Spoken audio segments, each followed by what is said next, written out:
Remove your helmet. That was a test. I was testing you. And you all failed. Miserably. Hail, Imperial friends. We are a peaceful corn freighter making our way to do business in the Mid-Rim. Sounds kind of alien. I am not a criminal. Of course not.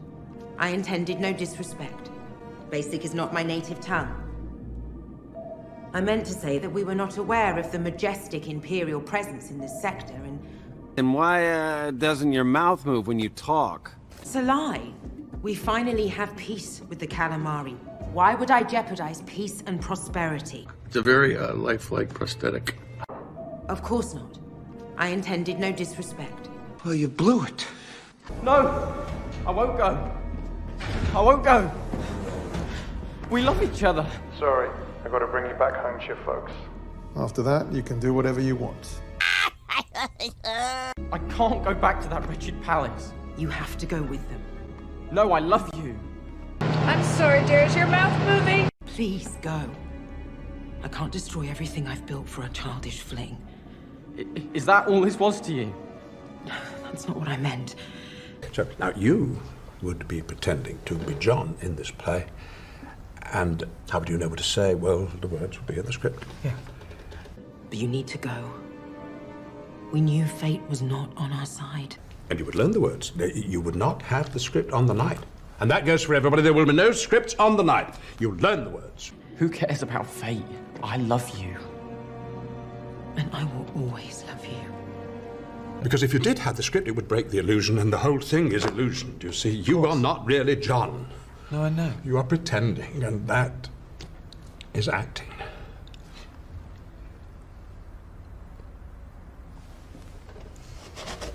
No, I love you. That is acting.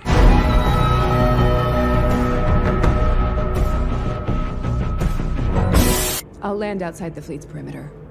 It's probably best if we go in on foot.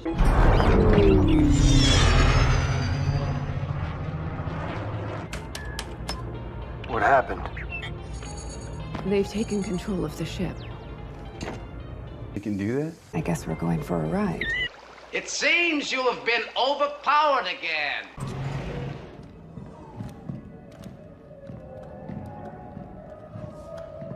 This is the story of Star Wars.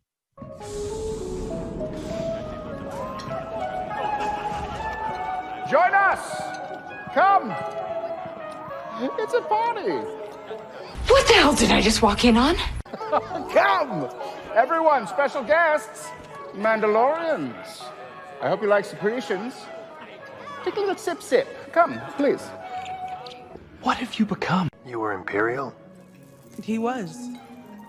He oversaw the rebuilding of this planet on which my family served as nobility since it was originally settled, and we fell in love. I don't believe you. We fell in love. We did fall in love. What have you become? Could I perhaps hold the baby, please? He doesn't take kindly to strangers.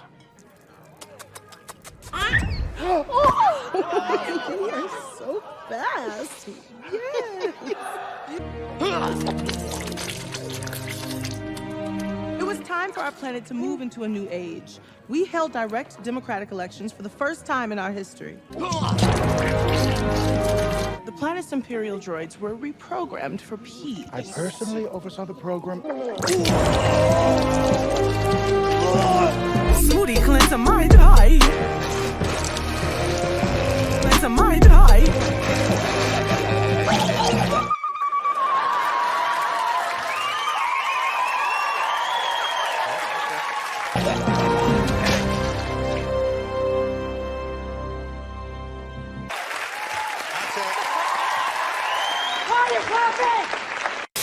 The Mandalorian garrison outside your city walls can make quick work of your battle droids. That's just it. What? Our charter forbids any standing army from entering our city. Our constables aren't even allowed to carry blasters. But you allowed us to be armed? Exactly. The people have voted we are a pluralistic society. You are Mandalorians. Weaponry and armor are intrinsic to your culture, are they not? They are. You see where we're going here? You want us to eliminate your droid problem? Exactly. So why is it stupid now? The Mandalorian garrison outside your city walls can make quick work of your battle droids. They are the same. You are Mandalorians. Weaponry and armor are intrinsic to your culture, are they not? They are not all the same. What do you think? You had me at battle droids.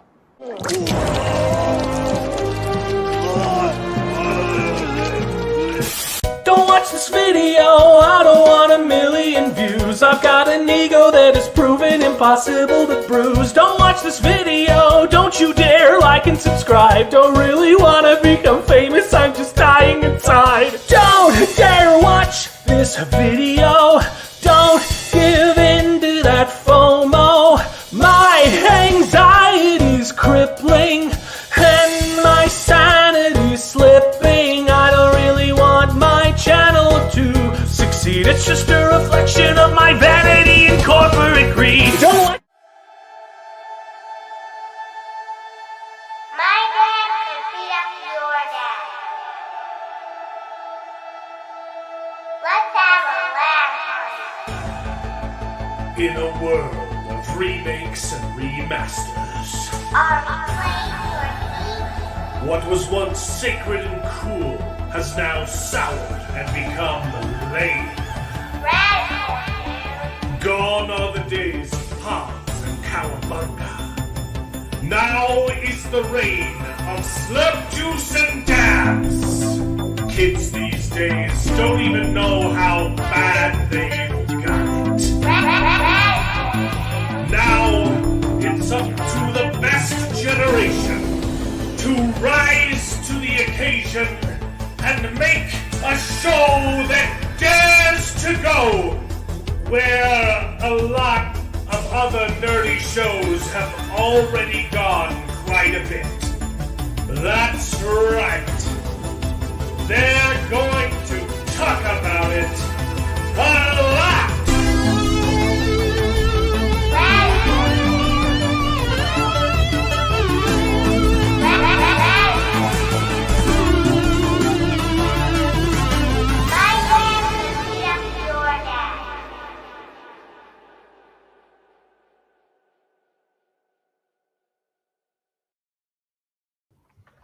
Hello and welcome to the show, everyone. Sorry about the late start. We had a little technical hang up. A little technical Mexican. I mean, a little technical Mexican. I started the stream and we were all watching the video, and then like 5 minutes in, we realized that it hadn't actually started. And I was busy organizing all of the news and bad takes. I didn't realize. Welcome to Best Gen, where nerds complain about nerdy things. It's called Best Gen because we all happen to be from the same gen. We consider it the best one, not because we as people are better, but because our entertainment was. So prepare to wax nostalgic as we reminisce upon the days of yore and call out the dog crap feces that's currently trying to pass itself off as entertainment in Hollywood today. How is everyone doing? Man, enjoying some of the entertainment, actually. Twice. What? We had to watch that twice. That was rough. I'm sorry. I know, especially that bit in the middle with all the especially the puking bit. Oh right? my god! Team America, much. Man. Yeah. No, just go ahead, Bearded. You were saying something. Oh, I was just saying, actually enjoying some of the entertainment, but you know, I'm the negative Nancy here, which means I actually like some of the stuff. Hey, so. there was good stuff. That is true. We've got some 2 weeks to talk about this week. It's been 2 weeks, so there's a lot to cover. We've got 2 episodes of the piece of dog crap DeLorean, and we've got the Dungeons and Dragons Honor Amongst Thieves movie, and we've got the Mario movie, and I've got a couple books, and a lot of bad takes. I even had to just before the show, I pruned about half of the news articles, and before the show, I had also pruned a bunch of them to just make solo videos because we hadn't done the show for 2 weeks and I needed more shorts. That's what happens when you take a week off. What happened? I know. Every time we take a week off, like something like this happens, and then the news week is just like insane. Mm-hmm. Yep. Like 3 trailers dropped, and they were all gross. So you calm down. Which ones do you mean? Okay. Well, someone hasn't been watching my videos. No, the Indiana Jones trailer for some reason it takes incredibly uneducated shots at capitalism. But it's like, oh, you stole the idol from me, and then I stole it from you, and then I stole it from you. That's called capitalism. That's literally the opposite of capitalism. It's the furthest you could possibly get from capitalism. Screw you. Capitalism's awesome. Closer to communism, actually. Yeah, Because, you know. Exactly. I put it in my video. I was like, yeah, It's that's the wrong what you're perspective on describing capitalism. communism, guys. But it looks like a fun movie anyway. It looks like a CGI dumpster fire that's focused on Phoebe Waller-Bridge instead of Indiana Jones. Yeah. You Well, know, you know. you know it's a passing of the torch. Yes. And it's about time travel. It's about time travel. It's about time travel. Not They necessarily. basically- They're going to be looking back at flashing back. Well, too. And then the Blue Beetle trailer did the same thing. It looked fine. Besides, it's like CW quality of like Acting. Effects and Yeah. acting. It looked okay, and then they end the trailer by saying Batman's a fascist, which That makes one character says that he's a fascist doesn't mean that they actually believe that. absolutely no sense. This is a common argument. This is a common critique of Batman that the left constantly uses because they know that Batman is Bruce Wayne and he's just using blah blah blah blah blah. It's a stupid argument. First off, it's wrong, and second off, it only makes sense if you come from outside the comic book and know that Batman is Bruce Wayne. Not necessarily, because he is out there militaristically beating up on the bad guys and the villains and things like that. On criminals, yes, on criminals, but he is still very fascism. Dude, I don't even know. It will be from somebody else's perspective who might feel like he's targeting people. So I'm fine with that character thinking that Batman's a fascist just because Batman beats up on people that he sees as being criminals. Well, the director had to delete a bunch of tweets where he called for and you know he's put his politics into this movie, and I'm not interested in it. Who hasn't? I mean, come on. Who hasn't? Me. Oh yes, of course not.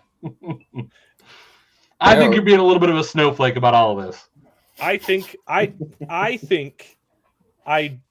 reserve the right to not be interested in a movie after Hollywood's track record. Like I'm done giving them the benefit of the doubt. I've done it too many times and been proven right.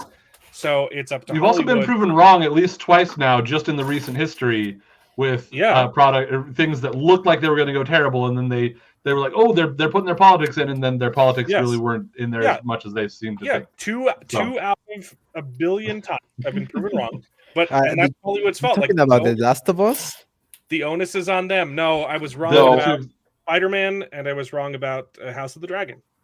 That was there was Dungeons and Dragons and Andor that both had like, oh, they're putting their politics of like, oh, Trumpianism or this or whatever. That ended up being really great, and we loved it.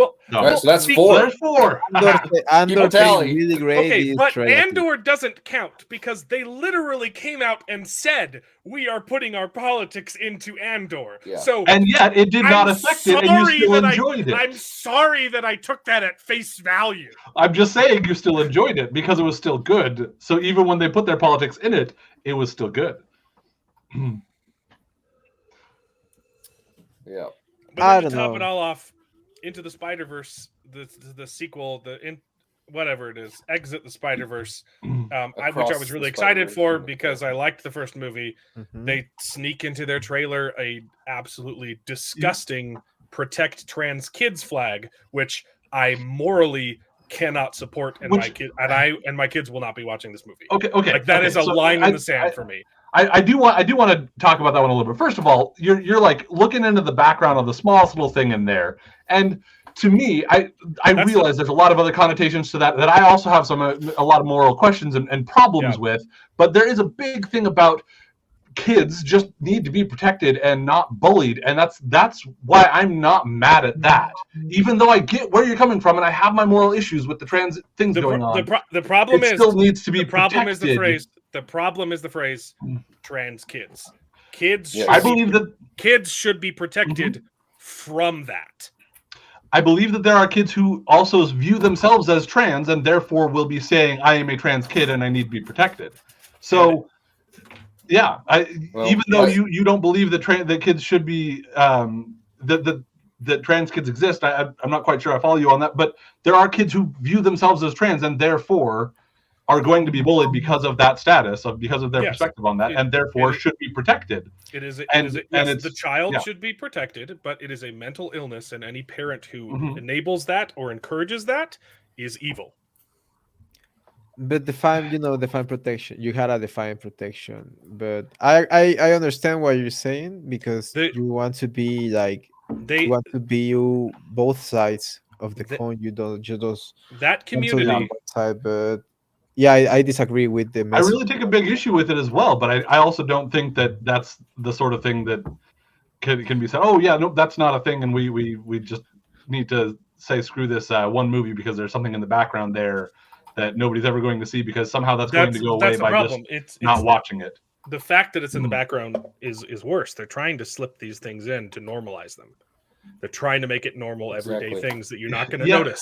It's a frog in a boiling pot of water. They're slowly turning up the heat. They're turning up the heat, and you're not going to notice. And I'm noticing, and I'm like, I'm not. My kids aren't going to watch the movie. I can't do that to my children. I think that it's not going to be a problem. I mean, it's not going to be any more of a problem than the fact that it's just going to be a part of the world anyway. Regardless of how sneaky they are about putting it in the background versus up front in your face. It's going to be part of the world, and it doesn't have to be part of my house. And that's fair. That's fair.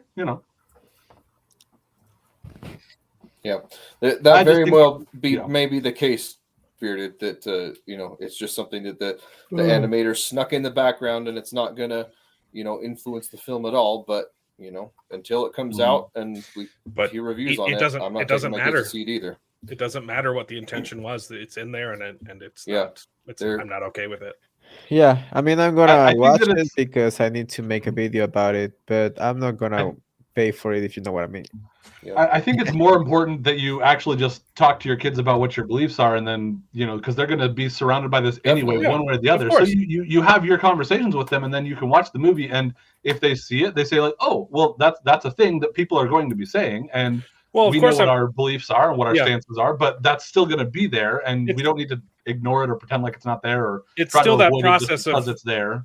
It's still that process of normalization. Look, my kid is going to go to school and he's going to hear kids swearing constantly, and I'm going to have the conversation and tell him, hey, swearing is bad. And if I'm also swearing in the house, that conversation is mute. Exactly.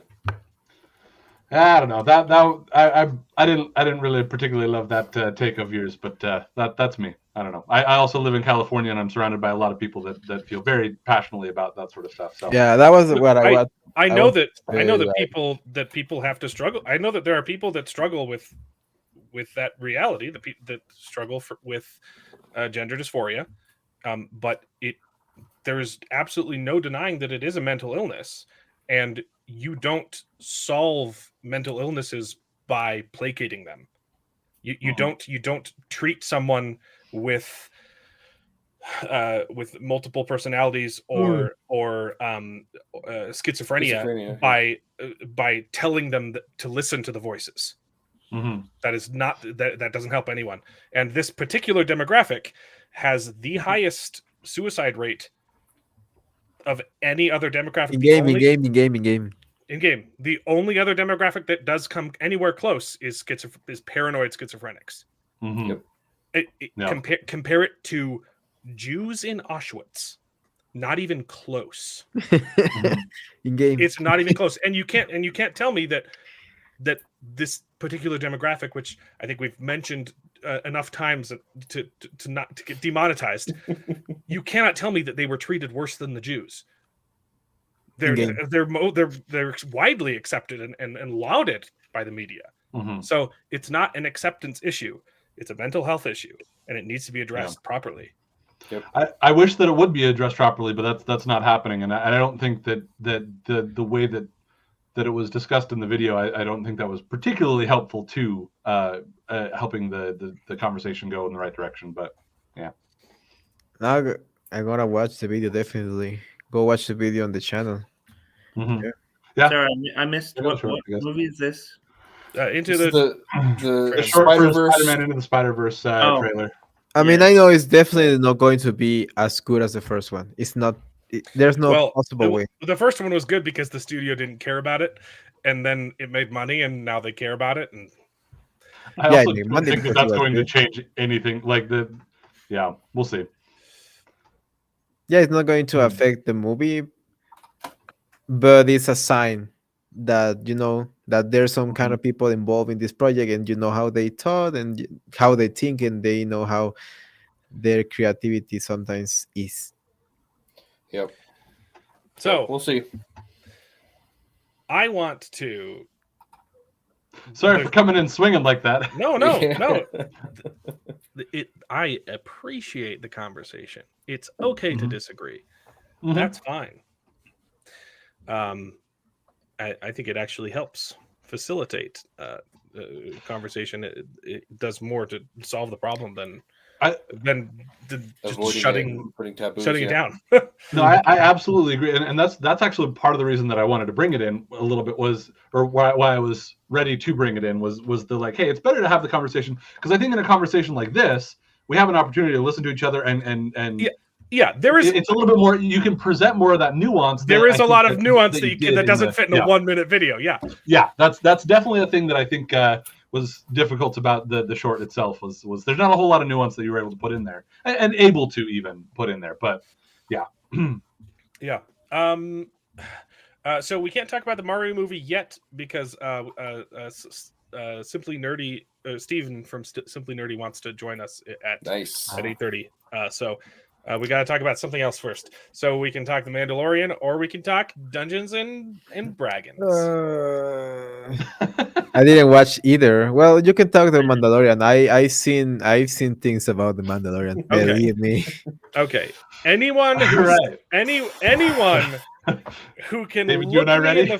Anyone who is still justifying and holding on that this show is in any way good is a baby. This is a show for babies. I'm hearing more whining coming from that square over there than I am coming from those of us that are apparently going to be the babies here. Bad, okay? And I know that this week's episode was slightly better. So much better than last week's episode. Yeah. And so the people's short-term memory are going to be like, oh, but there was shooty shoots, and so it's not that good. And we're going to gloss over last week's episode, which was literally the worst thing I've ever seen in my entire life. It was Star Wars bad. Yeah. You cannot tell me you enjoyed Lizzo in Star Wars. She was a small part about that. No, she was a very, very big part. She takes up the entire screen. But she plays a small role. But it was like 15 minutes of that. I literally was like, oh, it's Lizzo. Maybe she'll have a line or two. And she had like half the episode. I love Jack Black. I absolutely love Jack Black, and I love Back to the Future guy, Christopher Nolan. Whatever. I love them, and okay, the Back to the Future guy, Christopher Lloyd. I'm like, it's not Nolan, it's not Reeves, it's Christopher Lloyd. I kept doing walking. Christopher Lloyd was good. His acting was actually a good presence in the movie. But even my love for Jack Black couldn't help me overcome the fact that I hated every scene he was in. he was horrible in this. Well, the problem wasn't him. The problem was who he was acting with. Script, This is not Star Wars. No, this episode felt the least like Star Wars out of any of the Star Wars shows. Boba Fett, Kenobi. This one was absolutely awful. It felt like some like sci-fi Hunger Games meets Scooby Doo. It was that bad. Come on, the Hunger Games. Give a little bit of credit to the Hunger Games. This episode was about Boba Fett level of like, this is weird. I don't really like this, but at the same time, there's some cool things that I can kind of enjoy in here. To me, there wasn't anything. I tried so hard to find anything that I would like, that I could say positive about episode 6, and it was so bad. It was laughably Christopher bad. Lloyd was nice. That's the only. And honestly, he was the one. But he was the one. Still, go ahead. I was just going to say he was one of the spots that bothered me with the acting was his like, oh, I'm the bad guy. You know, his jump out of his chair to. That one was the part that I liked. That I was like, ooh, that was really bad acting. The rest of it, it was bad acting, but was the kind of bad acting I expect from cameos. Like Jack Black being Jack Black and being goofy himself. Okay, fine. I thought that there were some other fun bits in there. I actually really liked the end fight between I think it was Axe Wolves or Wolves, whatever. And Bo-Katan. I actually like when they're fighting the ways that they use their jetpacks on the ground. I know it's not their jetpacks flying around and taking full advantage of it. There was one shot. There was one shot that was good. There was one shot that was good. It's when he kicks her. They're fighting on the plane or spaceship. Sorry. And he pushes her off, and she shoots her grappling hook at him and tugs him and used the momentum to launch herself. Yeah. That was literally the only good part of the choreography. There was some cool stuff. The rest I know you had all of the. You had the throw up montage through the Quarren and the other the Akbar dudes love thing, and yes, the acting on that, like the idea of like star-crossed lovers or whatever, and yes, I could see that there were places where the miles were not moving right, but it was like, okay, hey, we've got the Quarrens and the why am I forgetting of the name of the Calamari? Like, hey, this is kind of fun, and I was fine with it. What is with their voices? The voice acting is so wrong. If you watch General Akbar, he delivers his lines, but they're wet. He's got mucus and it's a crap. You know, I'm overplaying it, but he is a squid boy. His mouth is wet. He's not going to be able to enunciate the same way that people do. And the what's the other? It's not the calamaris. What are Quarren. The squid boys and the octopus girls. The octopus girl is, well, I am a princess, and I have the perfect diction, and yet her mouth literally doesn't move the entire scene. And she also admits most of the time that basic is not her first language. She practically has a proboscis for a mouth, and yet her speech should sound. Well, also, if you watched any like in Rebels and it's not Rebels, it's Clone Wars where they show up. Bring up Rebels and Clone Wars to justify this crap. Yeah, I have an issue with it in Clone Wars too. Yeah, but it just looks more ridiculous here because it's you go back and you watch Akbar and it's great. He's like, wow, you can hear what he's saying, but he sounds alien. And these guys are like, these guys sound like high schoolers putting on a Romeo and Juliet, and it's disgusting. So, I've spent a lot of time. It felt as off-putting as the advisor from Boba Fett who comes in and hello, I am advisor to the almost to me it was almost that bad. It wasn't quite that bad, but it was I'm spending a lot of time defending this, and I agree this is the least defendable, one of the least defendable pieces of it. I think I got more mad at episodes 1 and 2 with the like stupidity and all that. I think I've gotten used to the just poor structure and writing of this season. It really is the worst season by far of The Mandalorian, but I am still being able to find things that I enjoy in it. But this was absolutely one of the worst of the episodes. I would even probably agree that it's the worst, except that I really had problems with the way that 1 and 2 happened. So, yeah, it probably is the worst, but I still had fun. I'm the Star Wars guy though, so I'm really having fun with Star Warsness, and I don't know. There was some cool stuff there. The idea of the droids being reprogrammed, and it was kind of weird the way he decides to attack them. It was moronic.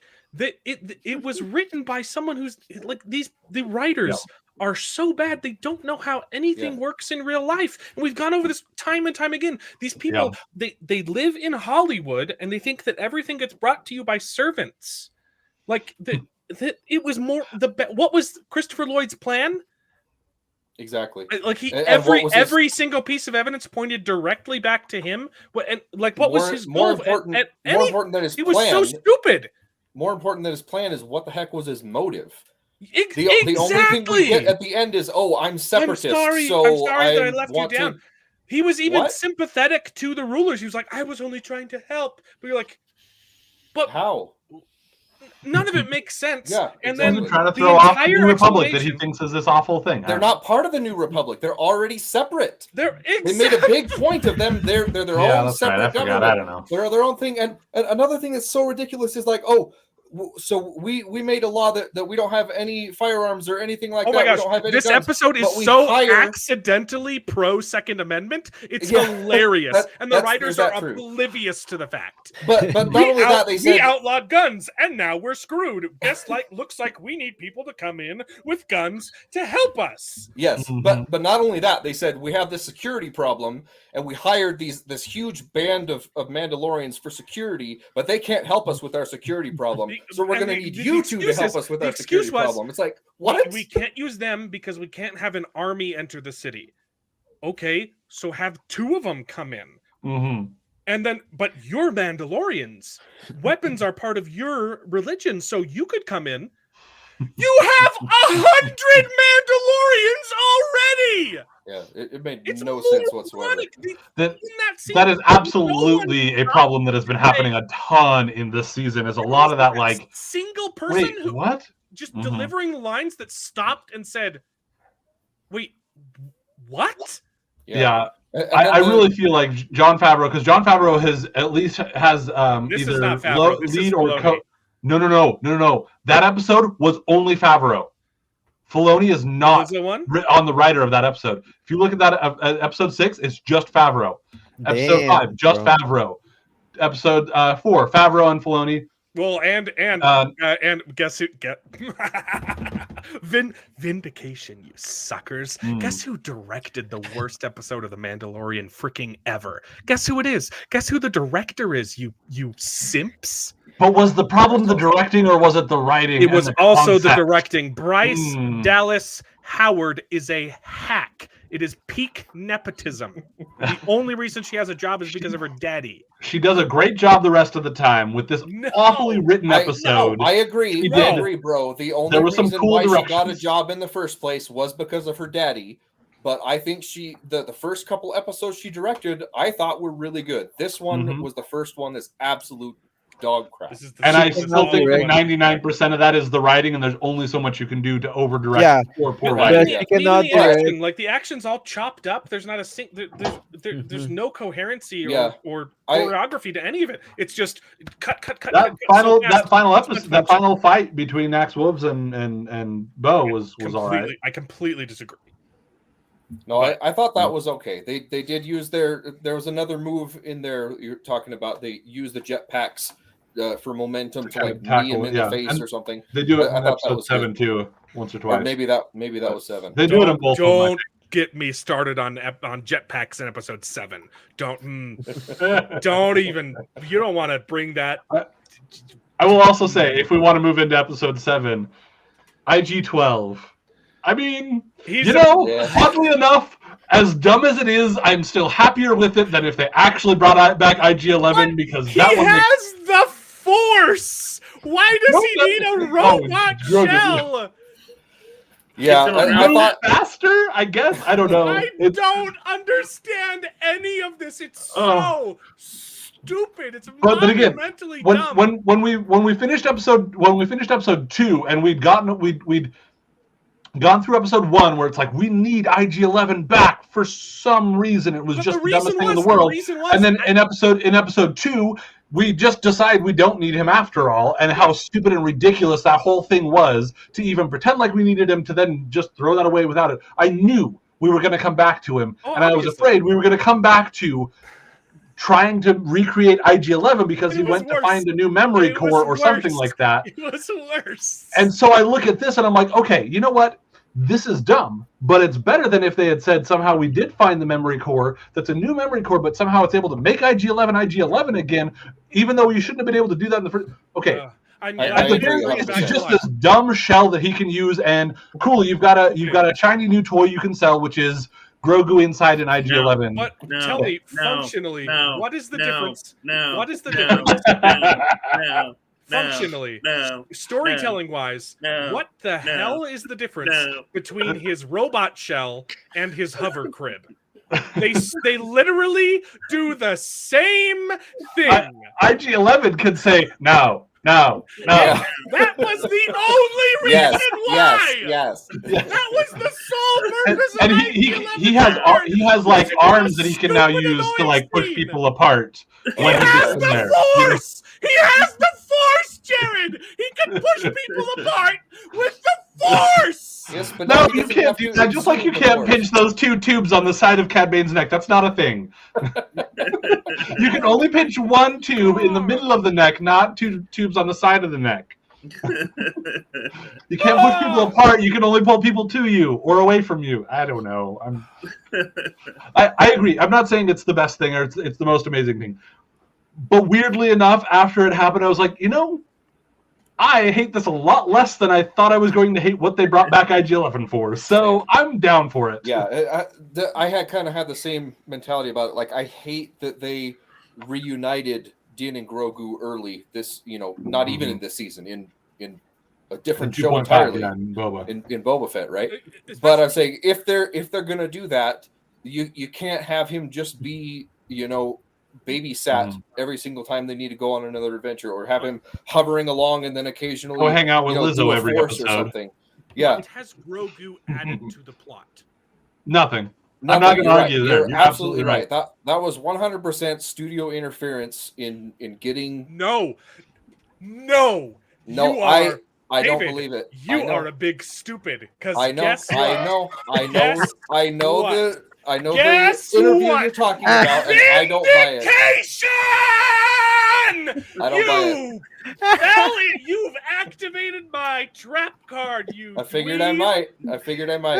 God rejects rumors and theories about studio interference for The Mandalorian. There is no outside pressure on me from the studio, Lucasfilms, Disney, or anyone. Eat your Babu frickin' words, David. I'm with David. I'm not sure I believe him. I don't believe it. I think it's saving face. I think he is also saving face and protecting those above him in a certain way, because I do think that there's a good chance that Kennedy's out in a handful of months and that he's coming in next, and so he's wanting to not, talk about the conflict between them. Yep. Yeah, 100%. This is 100% saving face. Same thing as the interview where they asked him how long they've been training, and he's like, "Oh yeah, he's been training with them for 2 years." And it's like, no, BS. Okay. There's no way that Luke has been training with Grogu for 2 years. So the two realities here, two possibilities are, he is a moron or he has no balls. No, I just think he's trying to save face and accept responsibility. Meaning he has no balls. Okay. Accepting. He's still in. Okay, imagine if it was the other way. If he comes out and saying, "No, we've had so much studio interference. This is awful. I can't work like this. This is terrible." He's not gonna remain with Lucasfilm. If he came out want to, so that he could take it over and actually make it better. Is on her way out. So says the rumors that have been going on for 5 years. Kathleen Kennedy is getting promoted, dude. She keeps failing upward. She's not. She's gonna. I swear this time she's gonna get fired. Bull crap. She's done great things in Hollywood, except for in Lucasfilm. Like, she's been a good producer. So says everyone that's ever worked with her. until she took over Lucasfilm, and then she's failing at running Lucasfilm and being in charge of their creative stuff. Mention one So good she's thing. going to move on to something else instead, you know? She's a bad head of creative. She's a good producer on, individual projects. But she can't manage the lore of something as big as Star Wars. No. When someone tells you who they are, believe them, David. I don't know why you're jumping through hoops to justify Jon Favreau right now. And I like a lot of the other stuff that he has done. I love Iron Man. I'm having a hard time pretending like he is not largely responsible for this, even though I love Iron Man. Chef is an amazing movie, and Elf is great. Elf is great. Chef, exactly, bro. Chef was his story about how he struggled to make Iron Man 2. Yes. Amid studio interference. Did he come out during Iron Man 2 and say, "This is crap, I'm never working for Marvel again"? No. And likewise, did he come out and lie and say, "No, there was no studio interference"? You'd have to look up some articles from back in the time, let alone if that was popular enough to deserve articles for it. My point is those statements are completely inconsistent with everything else that we've been seeing.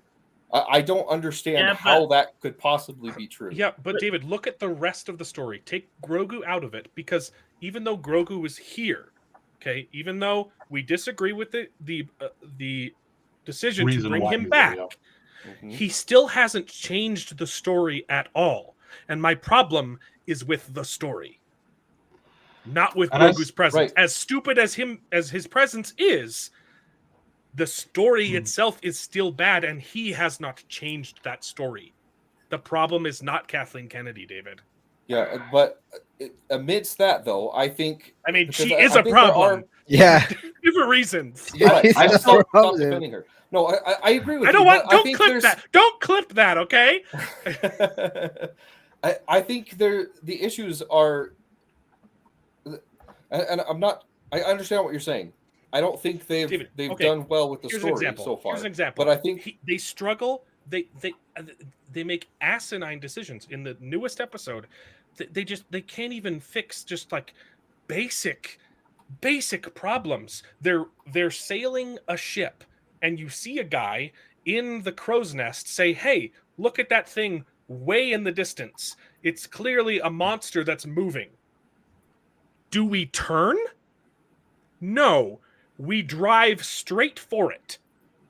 There was plenty of... They could have stopped. They could have turned. And then, at the last minute, they think, "Oh, it's a monster. It's this thing we already knew." I've watched this back 6 times. They turn into the monster and then get smashed and abandon ship. It is absolutely moronic. They're constantly contradicting themselves. They get ambushed by the clone troopers, or by the I guess they're stormtroopers now. What they're Mando? They'd be stormtroopers. Beskar troopers. They might be Imperial super commandos from Mandalore. They get ambushed and they say, "Quick, we need help." It's we're pinned down. They have jetpacks, but they say, "Quick, you need to go get help from the fleet. It's the only way that we'll survive because we're pinned." So the guy escapes, and then 2 seconds later, they beat the stormtroopers. Because the stormtroopers were luring him into a trap. But they killed all of them. I know. And then they get separated, right? And heavy machine gun guy separates it. Like, "Oh no, there's way too many." Okay, sidetrack. The fact that they're like, "Are you going to give in, or are you going to try and escape?" And then they start shooting at the door. No, that was a diversion. No. They were doing cover fire on there, so they wouldn't see that she was cutting the. Yeah.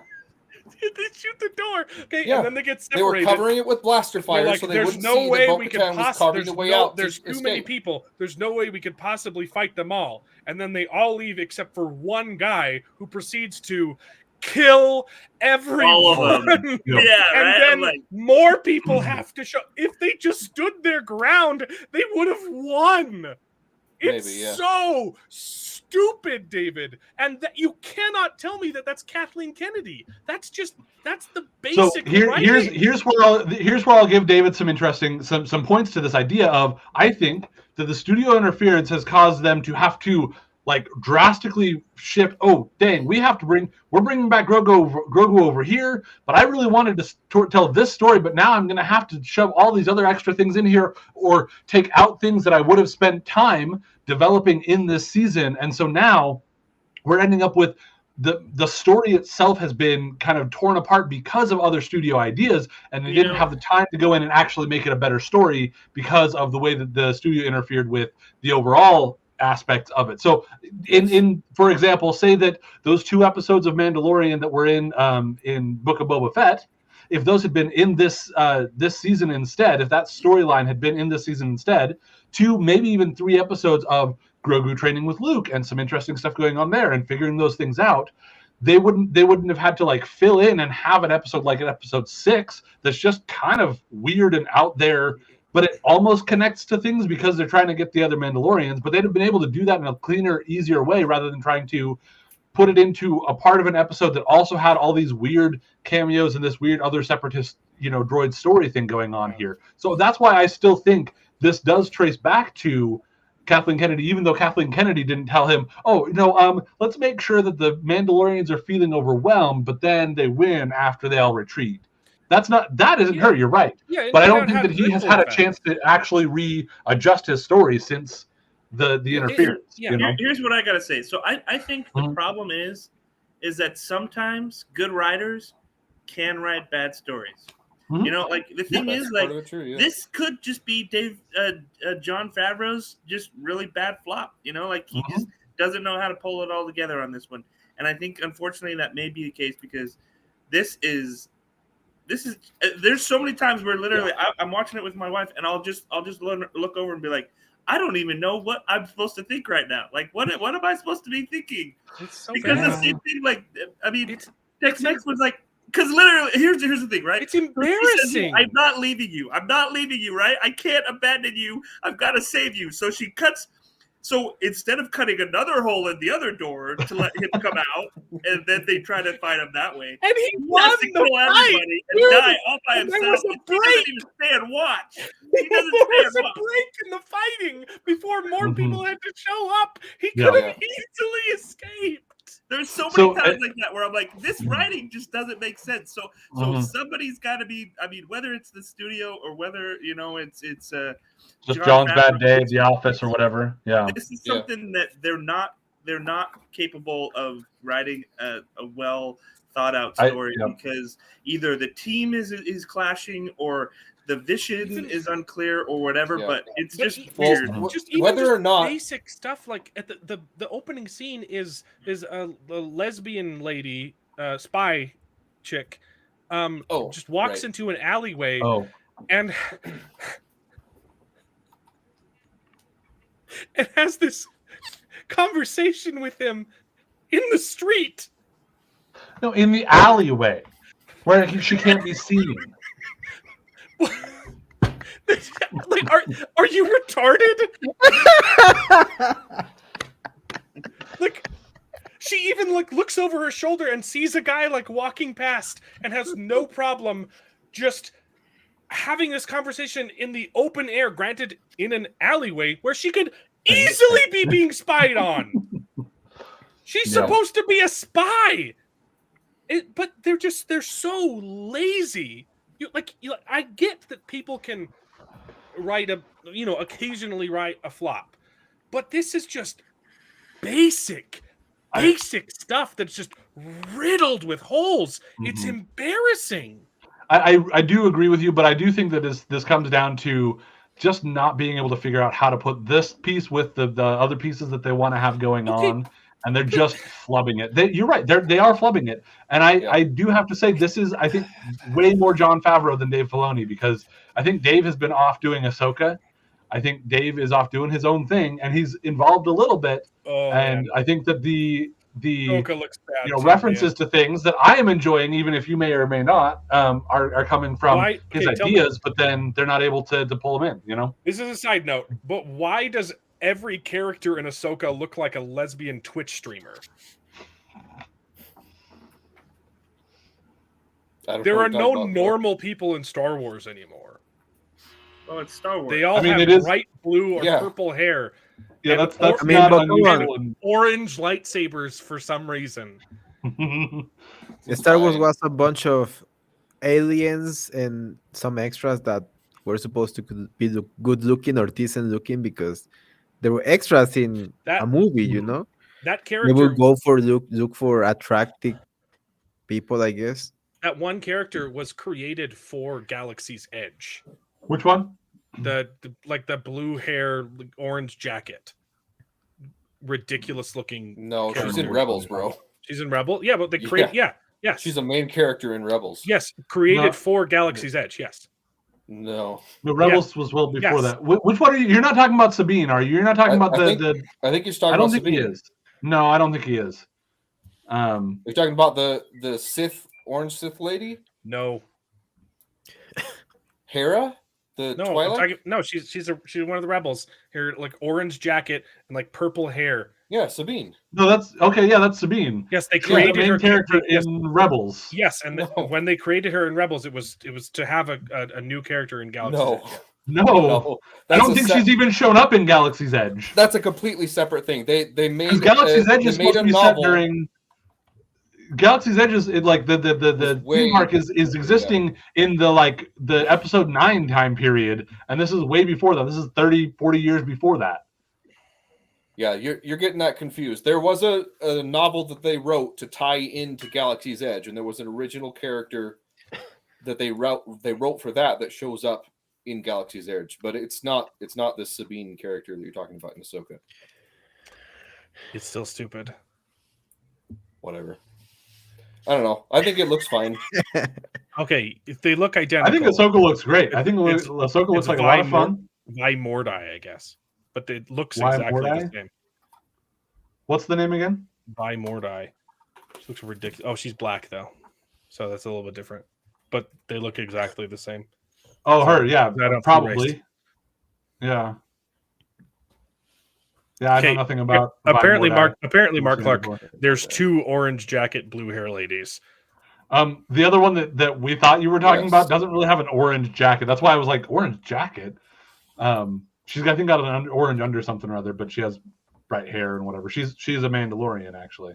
Why do they all look like Twitch streamers though? They don't look like rebels. They don't look.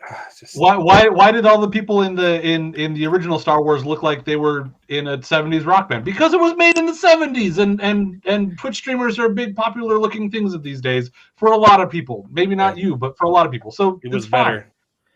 But they don't look like regular Twitch streamers. They look like even the bad guy of a millennial of a Twitch streamer. The bad guy with during our days, so it's things that people in our day, kids our day, in our day, the young kids these days are going to look at and think it looks cool. Okay, they'd be wrong. No, they're going to think wearing an orange jacket. Okay, she's wearing a brown jacket with an orange shirt. Yeah, brown jacket, orange shirt. That's what I was like. What? She's not wearing. Okay, she's got the exact same hair as that dumb character from Galaxy's Edge. I'm sorry that I got him confused. No, it's longer and it has purple and orange instead of blue. I'm sorry that I don't see race. Okay, I'm sorry blobs. That I'm so progressive. Yeah. But anyways, the old guy that's supposed to be the villain just looks silly, and his lines, his delivery of his lines is ridiculous. Anyway, I'm so over Star Wars. You mean the teaser, or you mean another series? The teaser for the Ahsoka series. He looks so silly. Every line he says in the trailer is stupid. And then when he shows him fighting with his lightsaber, he just looks like an old man. Like Sidious looks super intimidating in episode 3. Come on. Yeah.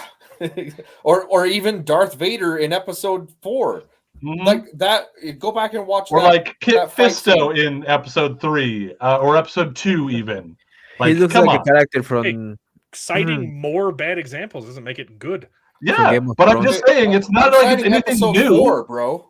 Yeah. Episode 4 with Obi-Wan and Vader. That fight scene does not hold up today. With what is, I know. This is all consistent with what has always been a part of Star Wars, and we can enjoy it because fight scene. it's and still then, cool. And they made it better in the next movie, and now we've regressed back to horrible fighting. I still think it looks better than Episode 4 fights did. Yeah, I agree that the fight scenes in Episode 4 are boring because they were holding 10-pound sabers. I'm not even saying they were boring. I think they were cool because I use my imagination and can have fun with it. But then you see my soul is not dead. I can still have fun. You see the fight scenes in The Empire Strikes Back, and you're like, "Holy crap, that's amazing!" And then you see the fight scenes in Ahsoka, and you're like, "Oh, we're back to Episode 4." I thought it looked fine. We're more like prequels. I thought he was moving calm and calculated. It wasn't. Yeah, boring. It's fine. Looks boring. I'm done with Star Wars. Star Wars is dead. I don't know. I think it's your soul that is dead. I still think that Ahsoka is going to be good for one reason, is that all of this is leading up to Ahsoka, which is the story that Dave Filoni really wanted to tell all these years ago, and it was canceled. Why does no one know where Thrawn is? Why is Thrawn a secret? If you'd watched Rebels, you would know. Rebels, you'd know, yeah. Okay, Rebels is gay. Okay, but his return must be a secret. Otherwise, all of our plans they won't work unless it's not kept a secret. And then what gives me hope. The whole fact that there's 3 Mandalorians that are still on Mandalore, and they're like, "Oh yeah, we'll lead you to the Forge," and they don't know that there's a giant rebel base there, but they've been living here for years, and they say, "Oh yeah, we were purged, and literally everyone died," and then they forget to mention, "Oh, they're still here. They never left. They built a base." You're right. That doesn't make sense unless one of them is in on it.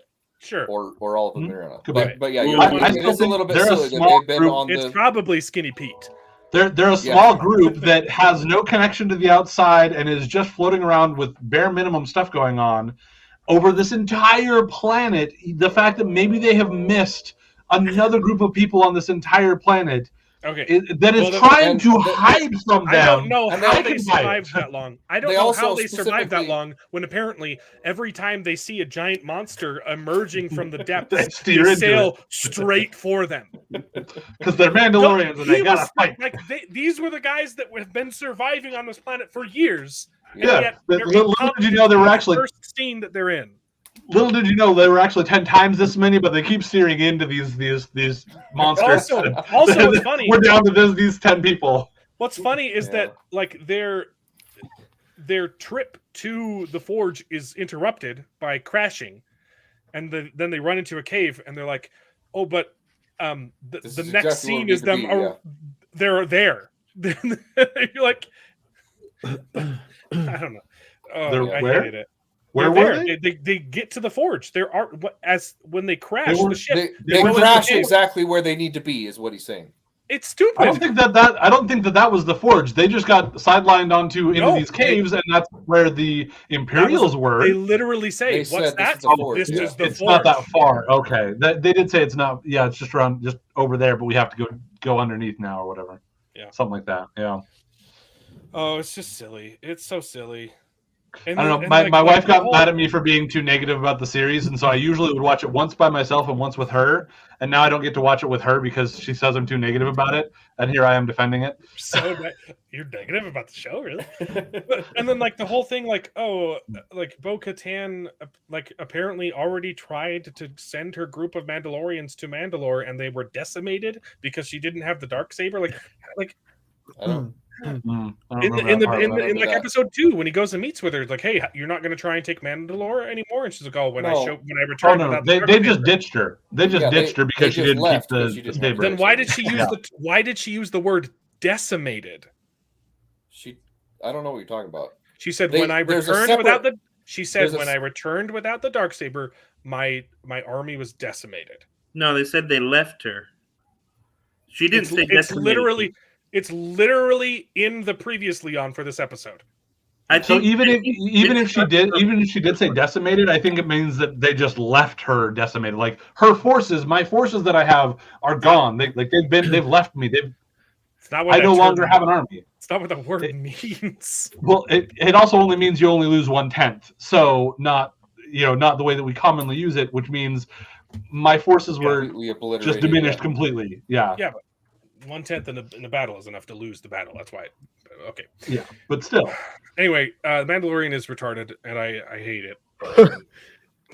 Yeah, I hate it. And there's going to be one more episode, and I don't care. Glad it's over.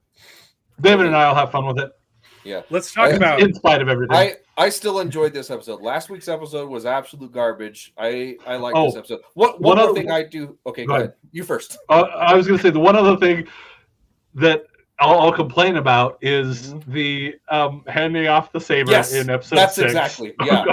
They were building up this big tension, and they're like, "Oh yeah, you remember that thing? Yeah, that was resolved. The thing that happened like 3 episodes ago. Yeah, 3 episodes ago. But I've just been holding on to it anyway. It's resolved as poorly as the ownership of the Elder Wand. Yep, pretty much. Right. Yep. Right. Yeah. Yeah, and it's one of those things where it's like, this isn't really that much different than how she got it the first time in Rebels. Malfoy but okay, one time, and so that counts, and so it belongs to me. Yeah, it was that was again, to me, this whole season, there's been some interesting ideas. There's been some cool, fun stuff. Yeah. But like the overall structure of like what they set up in episode 1 versus what they're trying to pay off in these episodes, it's just been so like chopped up and moved all over the place in a way that like paced poorly. And I don't know, it's just, I have been really disappointed with this season, even though I can still have fun with it because I have a soul. And while I totally agree, the structure is horrible. It's also just basic filmmaking things that are just crap. Yeah. Yeah. Well, it has been the weakest of all seasons by far. I still have hope for Ahsoka 1 and also for the final episode of this season, because it's also directed by Rick Fuyama or whatever his name is. Also, like how many? He's directed some of my favorite episodes. He directed, but he also directed the first two episodes. I don't know, and it's still written by John. I don't know. It showed the Mandalorians kill like hundreds of stormtroopers, and like 3 of them died. And like, yeah. Finally, the Mandalorians are successful at fighting. What's the point of Beskar armor? Like, it was just so silly. It was silly. I've liked a lot of other like Rick Famuyiwa's other like episodes that he's directed, but he directed those first 2 episodes. But I guess that was more the writing than anything. And again, this one's still being written by John, so I've been trying to defend John a lot because so one of the Discord servers that I'm in, one of the people hates Jon Favreau, thinks all of this is Jon Favreau's fault, kind of the opposite of you with blaming it all on Dave Filoni. And I've tried really hard to defend Jon Favreau because like I feel like he's generally got everything pretty well straightened out until this season has been really, really weak.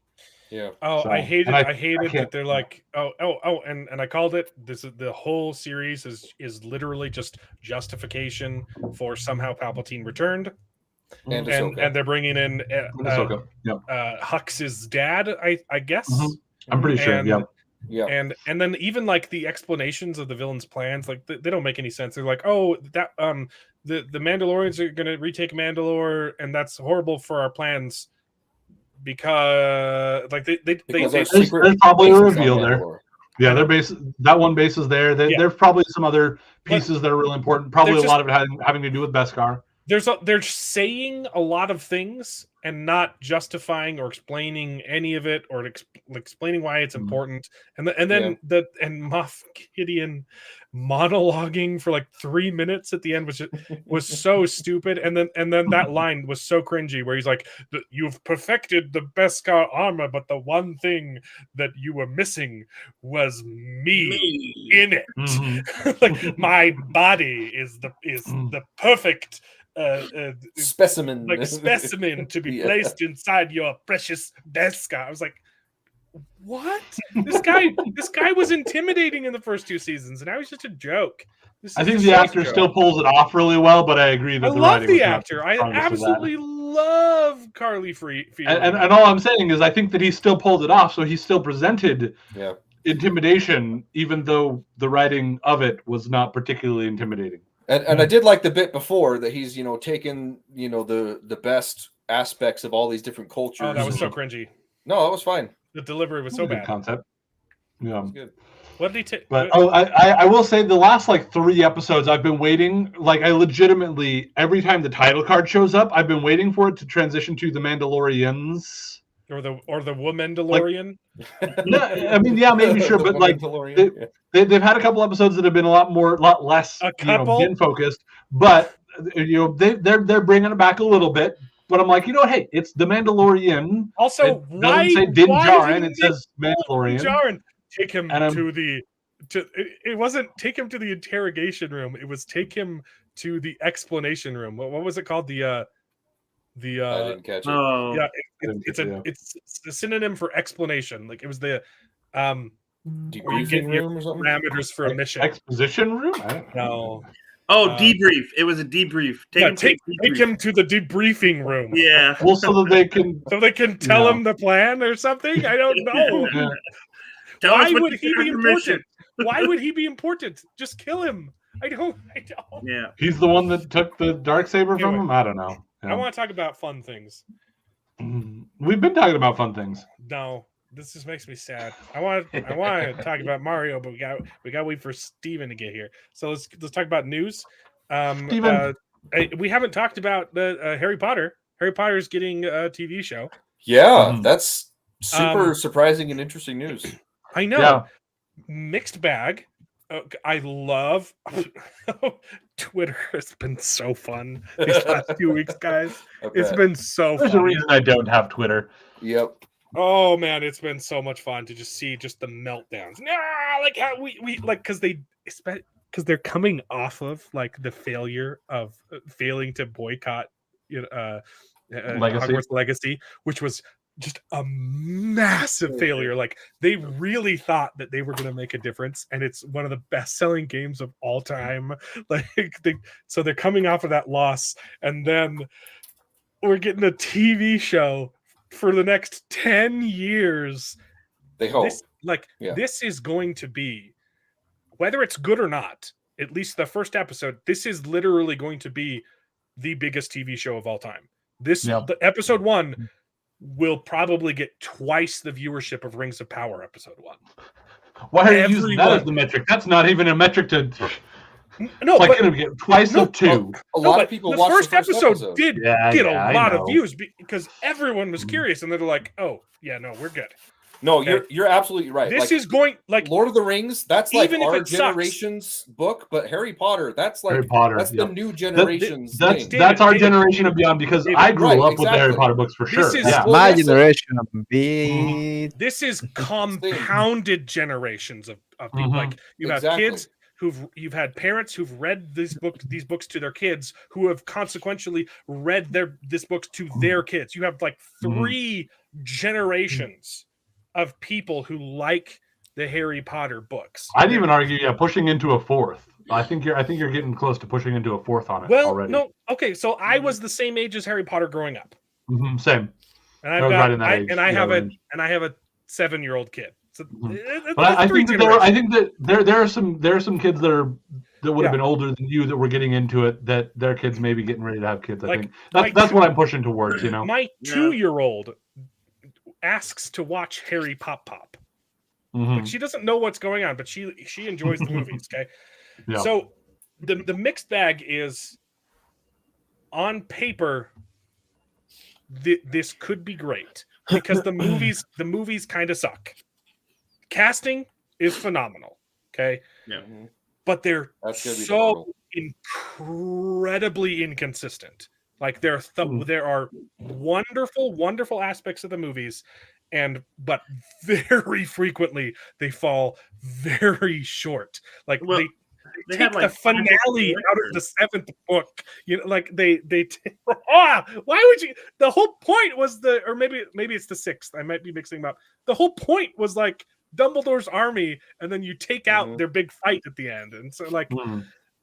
And like the whole like focus on the weird romance in like 4, and the fact that Expelliarmus does like 12 different things in the movies, like and the fact that Apparition does like 6 different things, and Portkeys work 5 different ways. From the books. No, Portkeys are consistent. Okay, look at book 4 when the Portkey Triwizard Cup teleports him to the graveyard and immediately back, even though that's not how it's described as having happened literally earlier in that book, that they have a specific time that they trigger and they only go the one direction. Well, yeah, like that's in the book that they. Though. Yeah, the one that they use at the beginning. There's a lot of inconsistency even in the book. Yeah, there are exactly. The books but there are more in inconsistent. the movies. The movies are wildly inconsistent, and then you get that horrible like, let's finish this the way we started together. like it's silly. Okay, so there's room for massive improvement, and agreed. Obviously, the Snape casting is going to be the biggest hurdle to get over because you literally cannot beat that casting. Yeah. But a lot of the other casting can carry over. Like you can have the kid who plays Malfoy play Lucius. Like you know. Ooh, that's a good call. Yeah. Ralph Fiennes has said that he wants to continue playing Voldemort, and he's easily the best part of the movies, with the exception of Snape. You know, you could carry over some of the casting, and start fresh, and have better graphics. It might be better to just go all new if you're getting some new. You know. Yeah. Yeah, that's a tough thing. It's got a hard to follow because it's going to be compared to the original at every step. But Jared, they can't go all new because of Universal Studios, which is modeled after the movies. Just use the same set. Well, yeah, the set's fine, but use the same Hogwarts. It looks the same in Hogwarts Legacy. Looks the same in the movies. They still have these sets. They were never destroyed. Yeah, for sure. They can reuse the sets 100%. They're still owned, by Universal. Yeah. But as far as casting, I think I agree with Jared, Bearded Jared. It's going to be off-putting if you have some characters portrayed by the same actors and some not. They did it. They did it in The Lion King. Okay, and that was successful, right? I would say if you're going to do any of them, if you do just Voldemort, and then all the rest of them, you can do a generational thing like having Hagrid's a tough replacement too.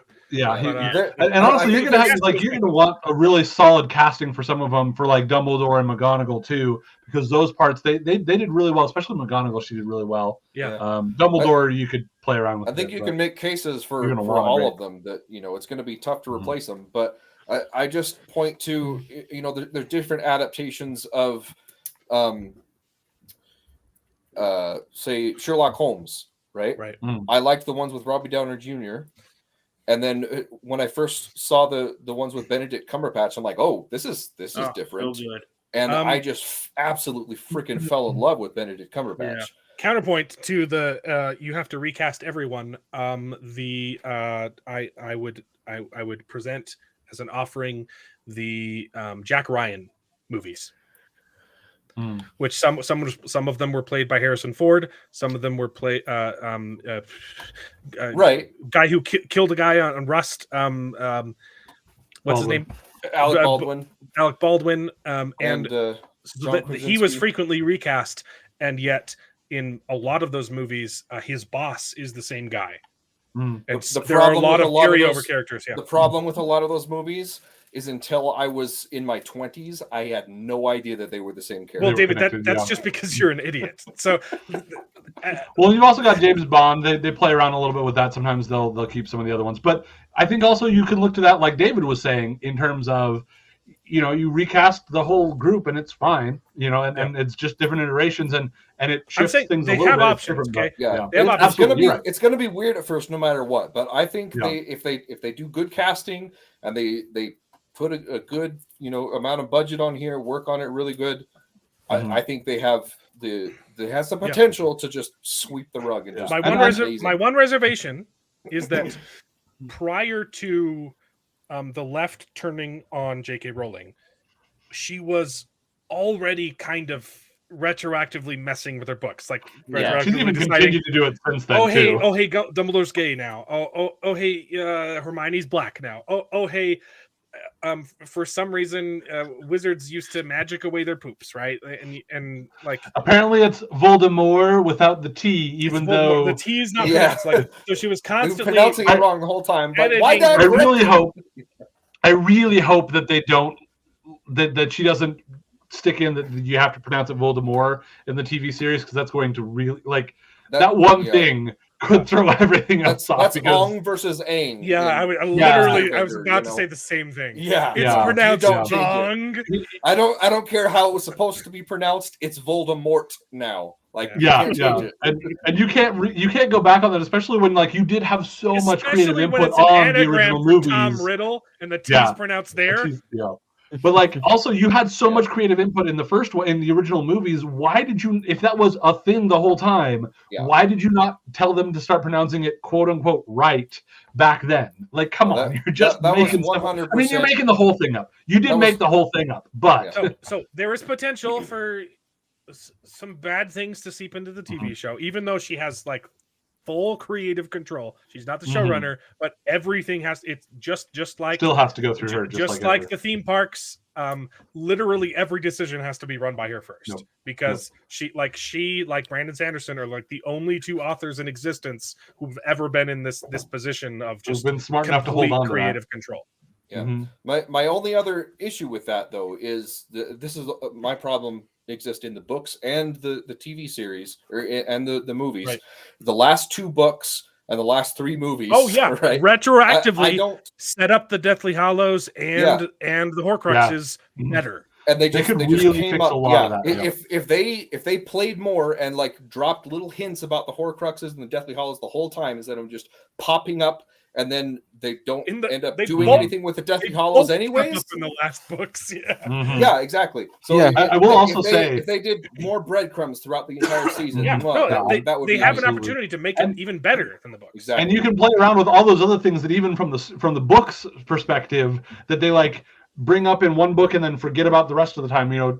Find better ways to deal with the time turners. Find better ways to deal with port keys or all your operation in the Flu network. Things like that. That she realized that she needed something new in this one, and then it had never been mentioned before and wasn't mentioned since, but she needed it for this one thing. Being able to clean that up a lot would be great. Yeah, absolutely. And for heaven's sake, bring us Peeves the Poltergeist, please. Yes, that would be great.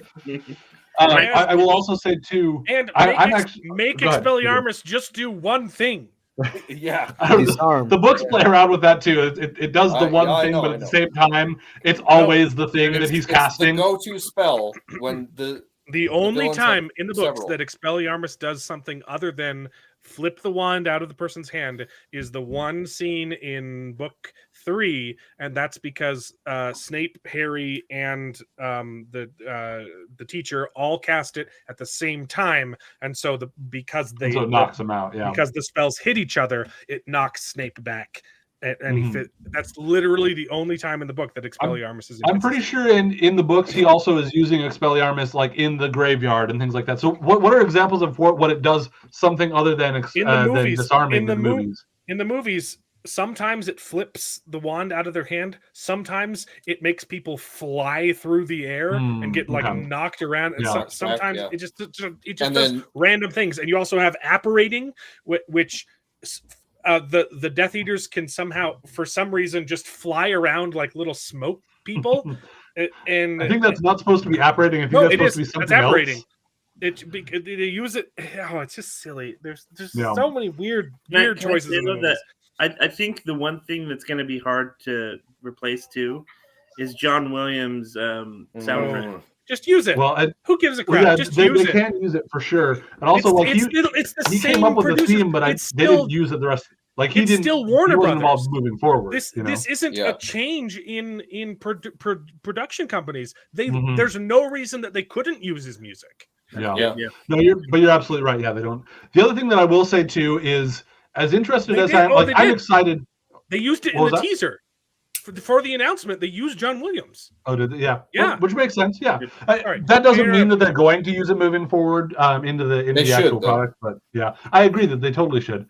The other thing I will say is, as excited as I am, like I actually think that there's a lot of good potential for this, and I'm not mad about getting a new like TV series that gives us all these opportunities to fix things that we may not have loved about the movies. I kind of do wish that instead they'd chosen to do some other things. I know Fantastic Beasts wasn't super successful, but I was going to say like Fantastic Beasts. But do a series following like James and Sirius and Lupin and all them in school. They can do spin-offs. I'm just saying, like that would be cool. And also, HBO is in such a bad place right now that they have to do something that's a surefire win. That's what they're going back. They canceled all kinds of stuff, but they're sticking with Game of Thrones reboot, Game of Thrones spinoffs, and now they're doing this. They need a couple wins, otherwise they're dead. But I think the Marauders and the Founders would be another cool thing. Most of the decisions that they've made have been good, with the exception of DC, which like we don't know yet, but signs point to yikes. But it could be good, but this is kind of a very intelligent move. The Game of Thrones shows that they're talking about are very intelligent moves. If they're anything like House of the Dragon, like holy crap, that was amazing. And my only one complaint is bring back Raised by Wolves. What's wrong with you? It's so good. I still have a lot of questions about that show. It's got snake babies. Yeah, what in the crap? I was enjoying it enough, but I'm not mad. I mean, I would be fine having it back. I'd love to watch it more, but it was so well done, so cool. It was so cool and so weird. Yep, it was really weird. All of those statements are accurate. Well, so that's Harry Potter. We talked about Harry Potter. People are still upset about Hogwarts Legacy because the trans character's name apparently is coded to be male, which is silly. Ryan it means it's a Celtic. It's ridiculous. Oh, good. Yeah. Okay. It's dumb. I don't want to talk about it. I thought it was more interesting when I saw. We're getting more Star Wars movies. Rey. Yeah. I'm surprised at how excited I am for. Like, I actually am reasonably excited, even though there's a good chance none of this will happen. But I'm not super excited for this one. They did announce other Star Wars movies alongside it, which I have been clamoring for years, and now I don't know. Yeah, and I think if they actually write a story for more than just a movie at a time, they could be good. What was the deadline? 2024? That there needs to be a Star Wars movie? I don't know. Or it's ridiculous. And I made a short about it. Oh no, I didn't make it. Did you guys see this one? This was from the Star Wars Celebration, which happened last week. This was official. This was on one of the official panels about shipping Star Wars characters. This is a real thing. This is a real thing. This is not fake. This was an actual image from at the actual Star Wars Celebration in Europe last week on one of the official it does say Star Wars parody, but wow. All right then. You know what? People are sick. People do the thing. Yep. Yeah. All right. And I made a short about this one. You guys saw this, right? Please tell me you saw this. I saw your short on that one. I also think that you're because if you listen to the end of his interview, I think it has a little bit better context to it. But the only other context that could be added is that yes, from the villain's perspective, they think they're the good guy, but but from the audience perspective, there is a clear good and evil, and Star Wars has always been about good and evil. In the title scroll, it says the evil empire. Yeah. Yep. But that's what gives them an opportunity to explore a little bit more with this. Is like they've been doing a lot of with the why there are people who are involved with the Empire.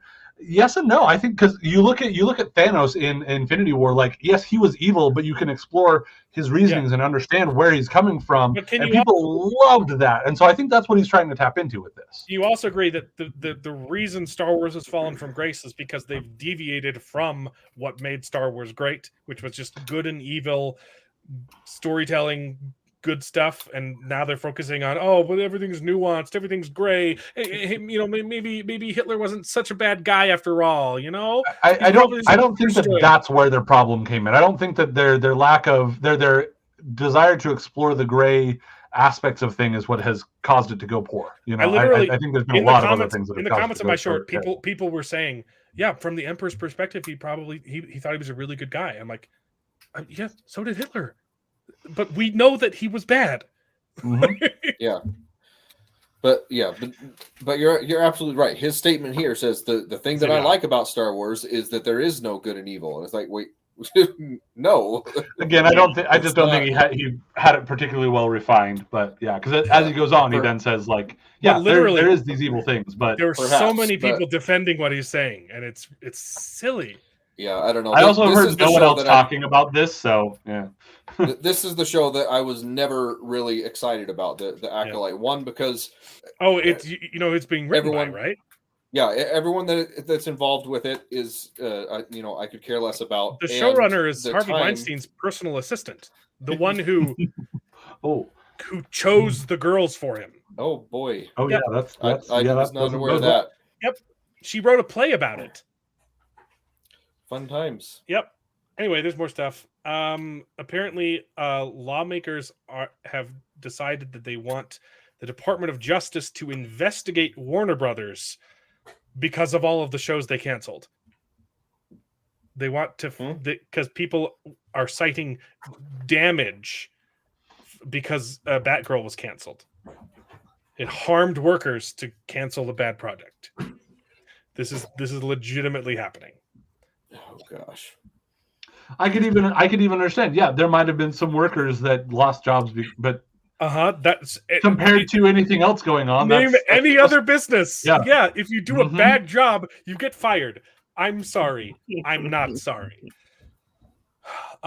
They just announced that Rings of Power season 2 is going to be all about. It's going to be another mystery box Sauron, except there's 2 this time.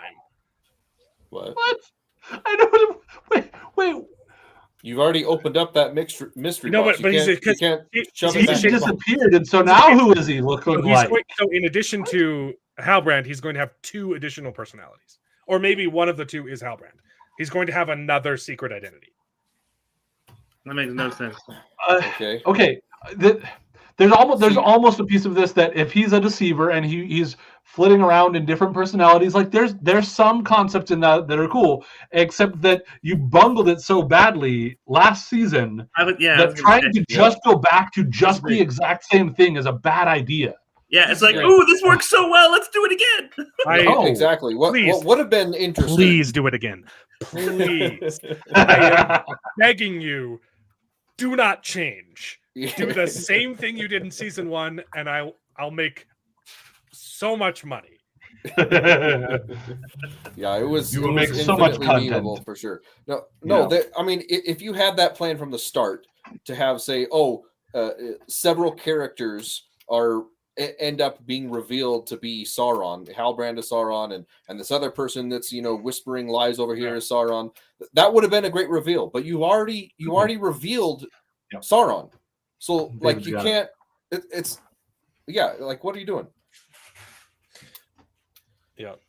This one was like 2 weeks ago, so it's probably not super relevant, but it's fine. They released some more stills for the Little Mermaid because from the trailer, and even its defenders now are turning on it. Like they're like, why does it look like Zack Snyder's Little Mermaid? Like it's so. It's so dark. Like it's nothing so devoid of color. Yeah. It's so funny, but yeah, people are just ragging on it. Like I think you got the wrong age. Dune, and like it just looks so bad. It looks so bad. And Master of the TDS just came out with a little. I don't know if it's an exclusive, but he's the only one that I've seen who talked about it. He found it's one of those adaptations of the book adaptations of the new movie. Sometimes they come out before the movie comes out. Except this one's a picture book. Oh no! You guys ready for the finale of the movie? This is official. This is official Disney release. Okay. Why does she not have her legs? Yeah, there's so many questions. Because you can't have a man save the day. Yeah, but she's a mermaid. Whatever. And she's driving the boat. And it's not Eric that's driving the boat. It's her that drives the boat. Whatever. I don't care. And that face on Ursula. On Ursula is kind of weird looking. Yeah. Oh dear. Okay. Yeah. All right. I just got a text from Steven. He's going to be here soon. All right. Believe it when I see it. We'll skip that one. Okay. Now we need some memes. This one was so funny. I laughed out loud for so long. There was an article that very quickly had to change their headline. Yeah.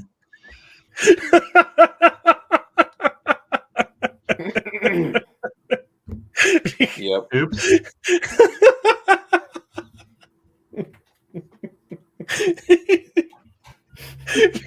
Not quite highest level ever recorded. There's something else there on the book.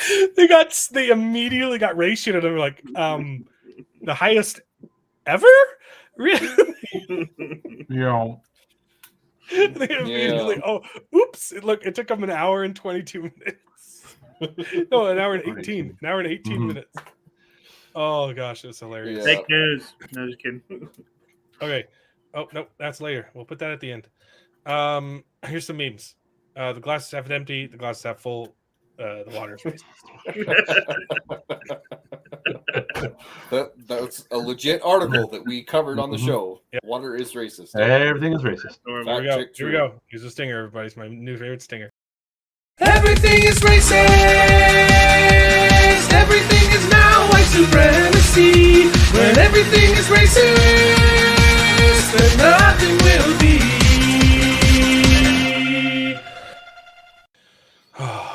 Love it. I love it. I love it. Okay, here's some memes. John Leguizamo's boycott of the Mario movie leads to a sharp rise in people Googling who is John Leguizamo. That's good. Go on. Did you see what he said? He said, someone asked him if he's going to see the Mario movie. He says, "No, I will not see the Mario movie because we've regressed as a society. Them casting me, Hispanic, in the role of an Italian was," he says, quote, "I was groundbreaking, and now Nintendo is deciding they don't want to break ground anymore, so I won't see the movie." Yep. Casting a non-white to a white, I guess, is the closest he's getting to it. But yeah, you're still not Italian. Yep. Here's another one. Matt Walsh jumps out of the bushes at Easter egg hunt to inform the kids that bunnies laying eggs is biologically impossible. Okay. That's our meme break. Holy crap, guys. The Mario movie is performing so well. The second week, well, it's weird because I think they cut it off like on like Saturday because box office last week when I was making my shorts about how its performance, it was Sunday night and I pulled up the same website, and the opening weekend was 150 million. Sorry. Yes, 150 million. Yeah. Mm-hmm. But the numbers was because Sunday is technically a new week. It was already at this number was already at 200,000. I know sometimes they also they have estimates pre-Sunday until Sunday's numbers actually come in. But they estimate how much Sunday's going to make until Monday. Something like that. I don't know. Anyway. But so the opening weekend, the second week made more money. Really? Unless we have to subtract today's numbers. Mm-hmm. Week 2 was stronger than week 1. Wow, that's insane. But that might just be domestic. because this is domestic numbers. Yeah. No, that's not. Hold on. Box office. Sometimes the numbers get confusing, but I really like analyzing numbers. Yeah, that was the gross. So that was worldwide, and it's saying that the second week only made 90,000, but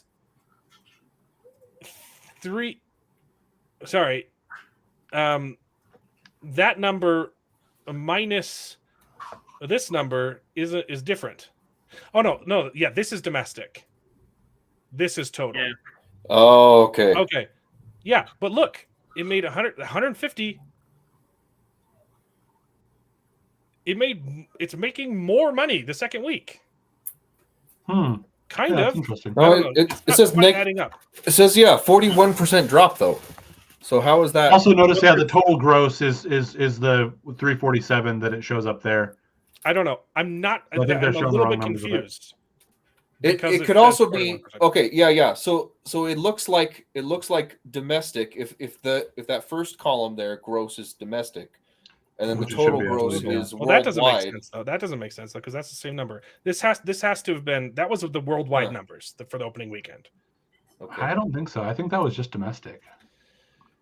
Yeah. Then it doesn't make sense. Yeah. I think that the top number's wrong because if you look at the top number there where it says domestic box office at 347, that's also the same number that if you go back down to the week by week, that's what it's showing as the total gross total on April 14th. Yeah. Which I think is going to be the international numbers. But April 14th, that's Friday. They don't even count Saturday. So the weekends on Fridays?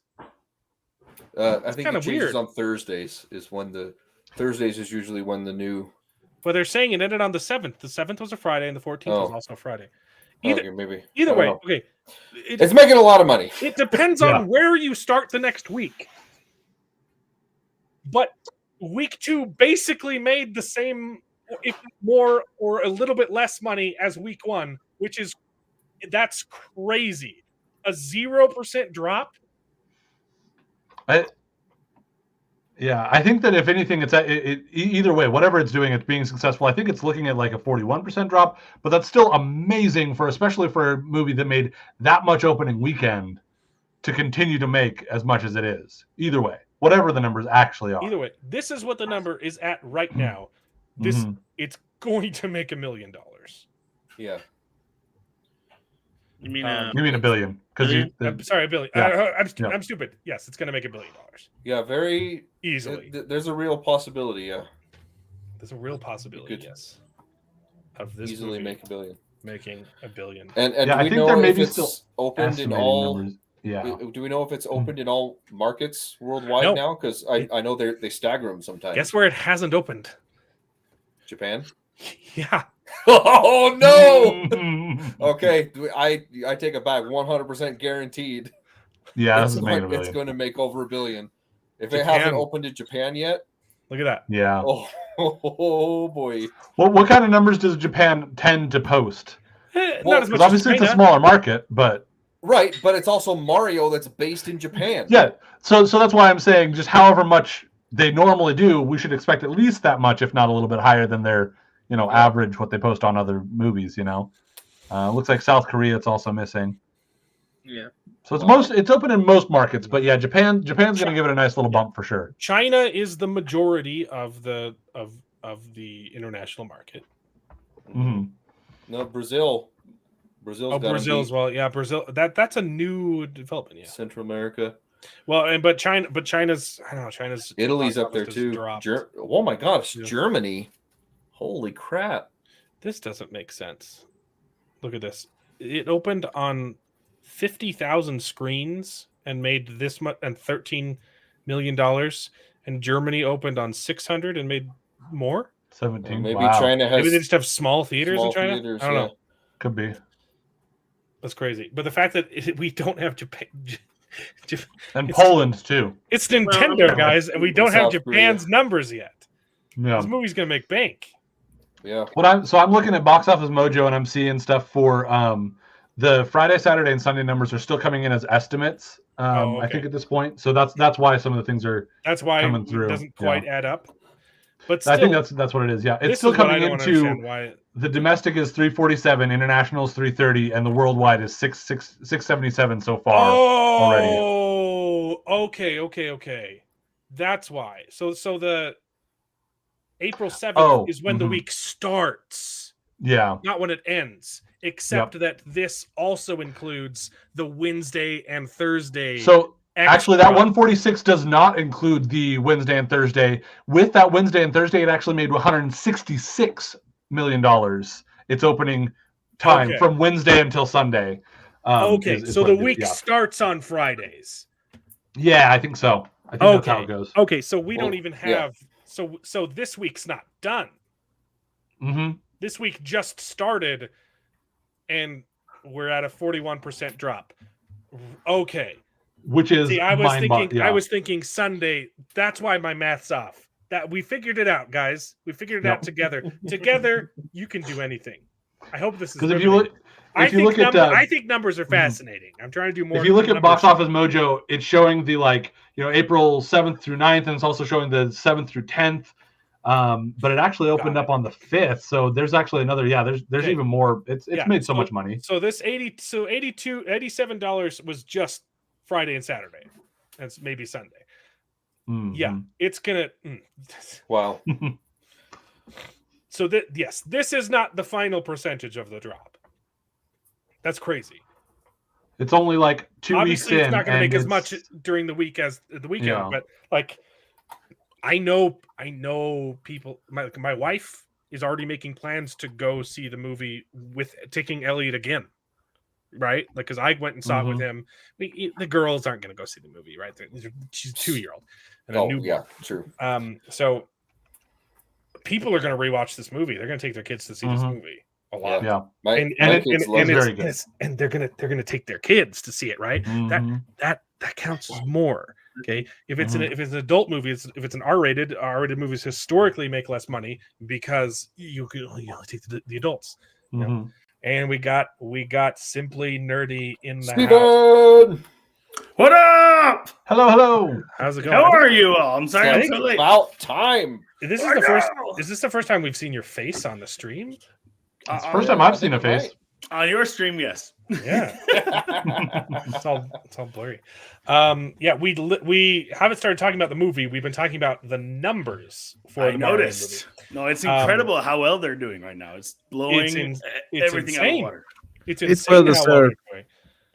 It is well deserved.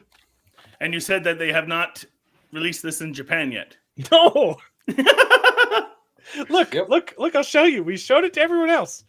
You go to Japan, zeros. Oh my it's word! Not out yet. It doesn't come out to the 28th. $1 billion movie, and you saw it here first. And honestly, to your point about the this is such a kid very family friendly kid.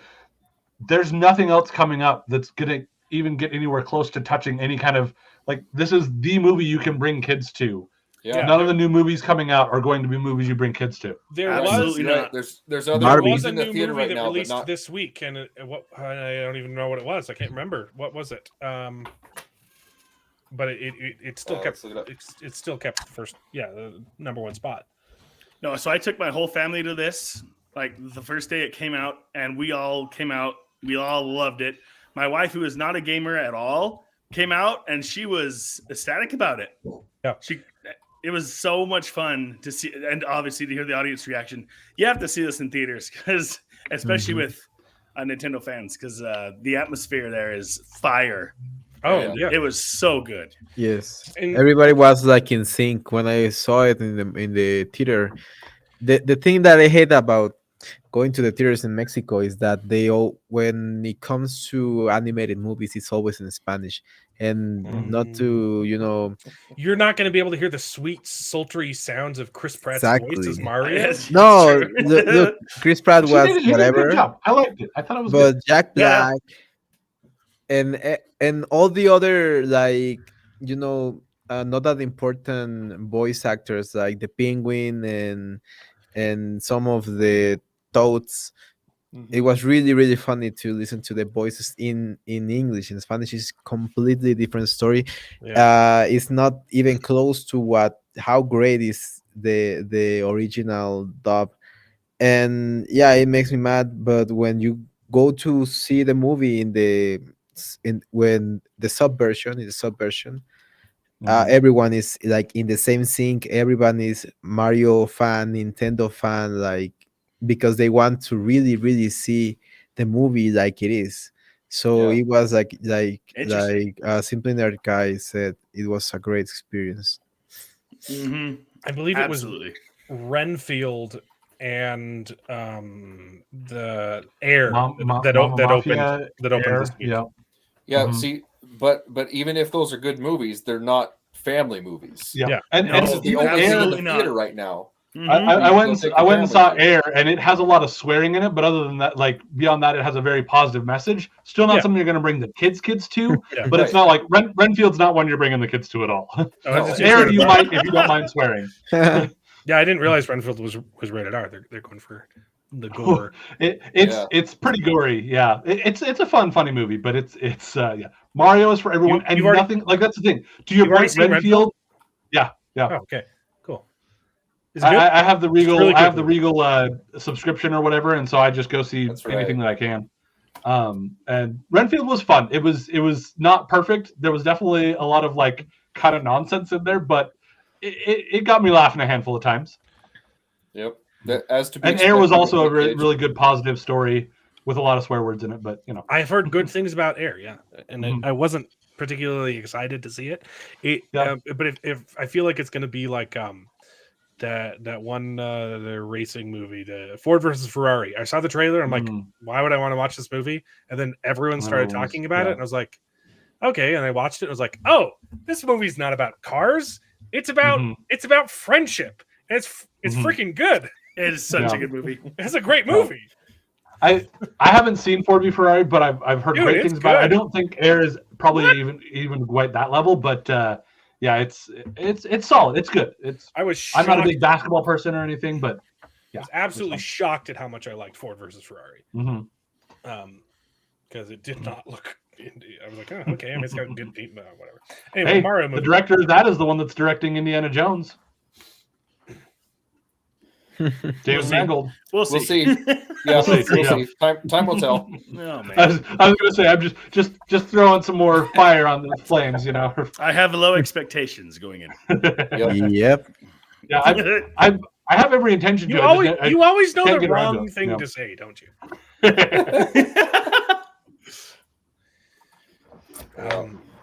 But nothing else coming up is anywhere close to going to touch the family demographic, the kid demographic at all. You should watch Ford versus Ferrari, but we're talking about Mario movie. Yeah, maybe Barbie movie, but that seems like a not movie. It seems like they're catering more toward the adult audience for. I think so. Or at least I don't think that's going to be a kid-friendly movie. Yeah, it's really weird, to be honest. I'm not sure. Really, really strange. I didn't hear on that. It's really weird. What movie? I didn't hear what we said. Barbie movie. Barbie. Oh yeah. No. Okay. They played the trailer for the Barbie movie for when I went to go see the Mario movie. Yep. And there's a joke at the end of that trailer I don't think it's appropriate for kids. Yeah. I'm gonna beat you off. Oh, beat you! Yeah. And they say it like 7 times. I'm going to beat you off right now. I can beat you off better than you can beat me off. I'm going to say they were beating us over the head with that. Yeah, I get the joke. It's funny as an adult, and I don't want my kid to ask me, "Hey, Dad, what does it mean to beat someone off?" I was like, I couldn't believe they played that trailer. Yeah. It really seems like the Barbie movie is vying for a teen adult audience. I'm trying to see if there's a rating on it, but I'm not seeing anything come through yet on. It's not gonna be rated R. It's gonna be PG-13. It probably. I guarantee it's PG-13. Anyway, let's that makes a lot of talking sense. about other movies.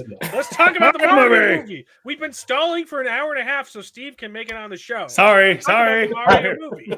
So we should start out. Steve, tell us what you think. Okay, Simply Nerdy. We made a video. We haven't finished editing it yet, but I gave it a solid 9 out of 10. Anthony gives it a 9 out of 10. David, I think, is a 9 out of 10. Lisa gave it 8 out of 10. So we are averaging it down to 8.5. Good scores all around. Yeah. But yeah, no, seriously, this movie was 8.9, phenomenal. 8.8. I think they did a fantastic job with the casting. Yeah. I was nervous about Chris Pratt, but seriously, like after the first couple of minutes, you forget. It was such a good choice, and he did a good. Yeah, they did a really good job. I have to apologize. I don't think Mario down. Yes, I haven't apologized yet. So Chris Pratt, I'm sorry. I doubted you. You did a great job. But man, the moment they said Jack Black was playing Bowser, I knew it was going to be good. But he did so good as Bowser. Oh my best gosh! thing that Jack Black was in that week. Absolutely, the best thing Jack Black did that week. Yep. I absolutely love Jack Black, and yet his presence in the Mandalorian it was so dumb. I didn't say anything other than Mario. I just said Jack Black. You're the one that brought up Jack Black was good. Amazing. Yeah. I do have problems with the movie. That's not pacing, perfect, but that was my number one thing. Is the pace? The pace was so fast. It was very fast. That's why I gave it a 9. I was holy Yeah. cow! I wish I had more time with the bickering between. I hope we're going into spoilers, right? Are we going into spoilers, or am I supposed to? We'll go into spoilers. Full I also spoilers. feel like kids movies need 2 ratings. Like you can rate it as a kids movie and then give it a rating as a movie. And I think that's fair. I think that's where the score is different for me. As a kids movie, it's like a 9 or 10 out of 10. It absolutely does what it's supposed. I think it's a 9. I give it a 9 out of 10 for kids movies. As a kids movie, I might even go to it 10. accomplishes what it's trying to do as a kids movie. As a movie, I think I'd give it like a 7 out of a 10. I think the Lego movie is better. Because as a movie, and the Lego movie has the same score for me. For the kids score and the movie score is the same. Yeah, I think it's a 9 out of 10 on both of those. I think for me, I put Mario a little bit higher, especially as a kids movie, but it's more because it touches the kid of me. I grew up playing Legos, absolutely, but Mario is Mario, so it hits like those nostalgia, those like fun like references more than even the Lego movie does. Because I'm more attached to the Mario IP than I am to the Lego IP. Yeah, but absolutely. Lego made a better film. Movie, it was artistic. Totally accomplishes what it's going for. It's not as good of a movie. A lot of people point to the idea of a lot of people are pointing to the idea that the Mario movie doesn't really have a great story. Like the story isn't there's not a whole lot to the plot line. The Mario game is still whereas Lego does. But also, like, and they that's clearly fine. That's didn't why care. they clearly didn't care. That was not what they were trying to do, and that's why they said it. Yeah, the kids score it that I don't fault it, but as a movie, you gotta play. There really, but it was funny. It was funny. Legitimately, everybody was freaking laughing every 2 seconds. Almost all of the jokes landed. And that's why I said like. Lego movie, okay, it was good. The story was good. The design in the animation was incredible. But it was not as funny as this one. Not at all. This was I think this more hit fun. higher highs, although it missed a few of those other things. But it hit higher highs than Lego Movie did. And Lego the other movie thing that I like, yeah, the other thing that I like here is the way that they pick the songs. Like when they play Hero, so good. They play Thunderstruck. Thunderstruck, I love Thunderstruck. Every song it's hard to go wrong when you have the everybody was jamming on the freaking video game, right? I will disagree with you there. Jamming. I absolutely loved the score, the way that they incorporated the Mario themes and made it cinematographic. Like the full orchestration. It sounded so good. The score was phenomenal. Yes, and I don't think that the pop music added anything. I would have preferred if it was just more score. It was for nostalgia. That's what Anthony said. I still had fun with all that. I thought they meshed it really well. Yeah, I don't think it was bad. I don't think it was bad. But Hero, you could literally take most of those songs and just replace it with any other song. Nah. It would make a difference. Hero, you could not take that part No. when the montage when he gets from Zero to the Nero. It's incredible. No I Sleep don't to know. Brooklyn at the very beginning. Oh, when they're running through the Oh, city. Oh, yeah. dude, come on. And That was so so cool. I don't because I don't know if you guys noticed it because I didn't catch it in the movie. I just saw it in some other lists of stuff like. But them running through the city in the beginning, that's level 1-1. Like it perfectly mirrors level 1-1 from the original game, which is so cool. Even cooler. I need to go back and watch that again. I didn't play the original Mario a ton, but that's still the coolest thing in the world. Like I knew that. Oh, it was so awesome. 100%. But that brings a little bit of inconsistency because you see him doing awesome tricks and stuff before the movie starts, and then the first time he tries Princess Peach's obstacle course, he fails instantly, and you're like, it's still a different level. It's a wildly different level. We literally this is his own world. I agree. Yeah. This is him in his own world figuring out a little minor thing as opposed to here's the whole thing. I was not opposed to seeing him fail, right? He was seeing him get better, but it was like instantly. I'm going to jump and instantly get smushed. I'm like, but we just saw him kick butt, like.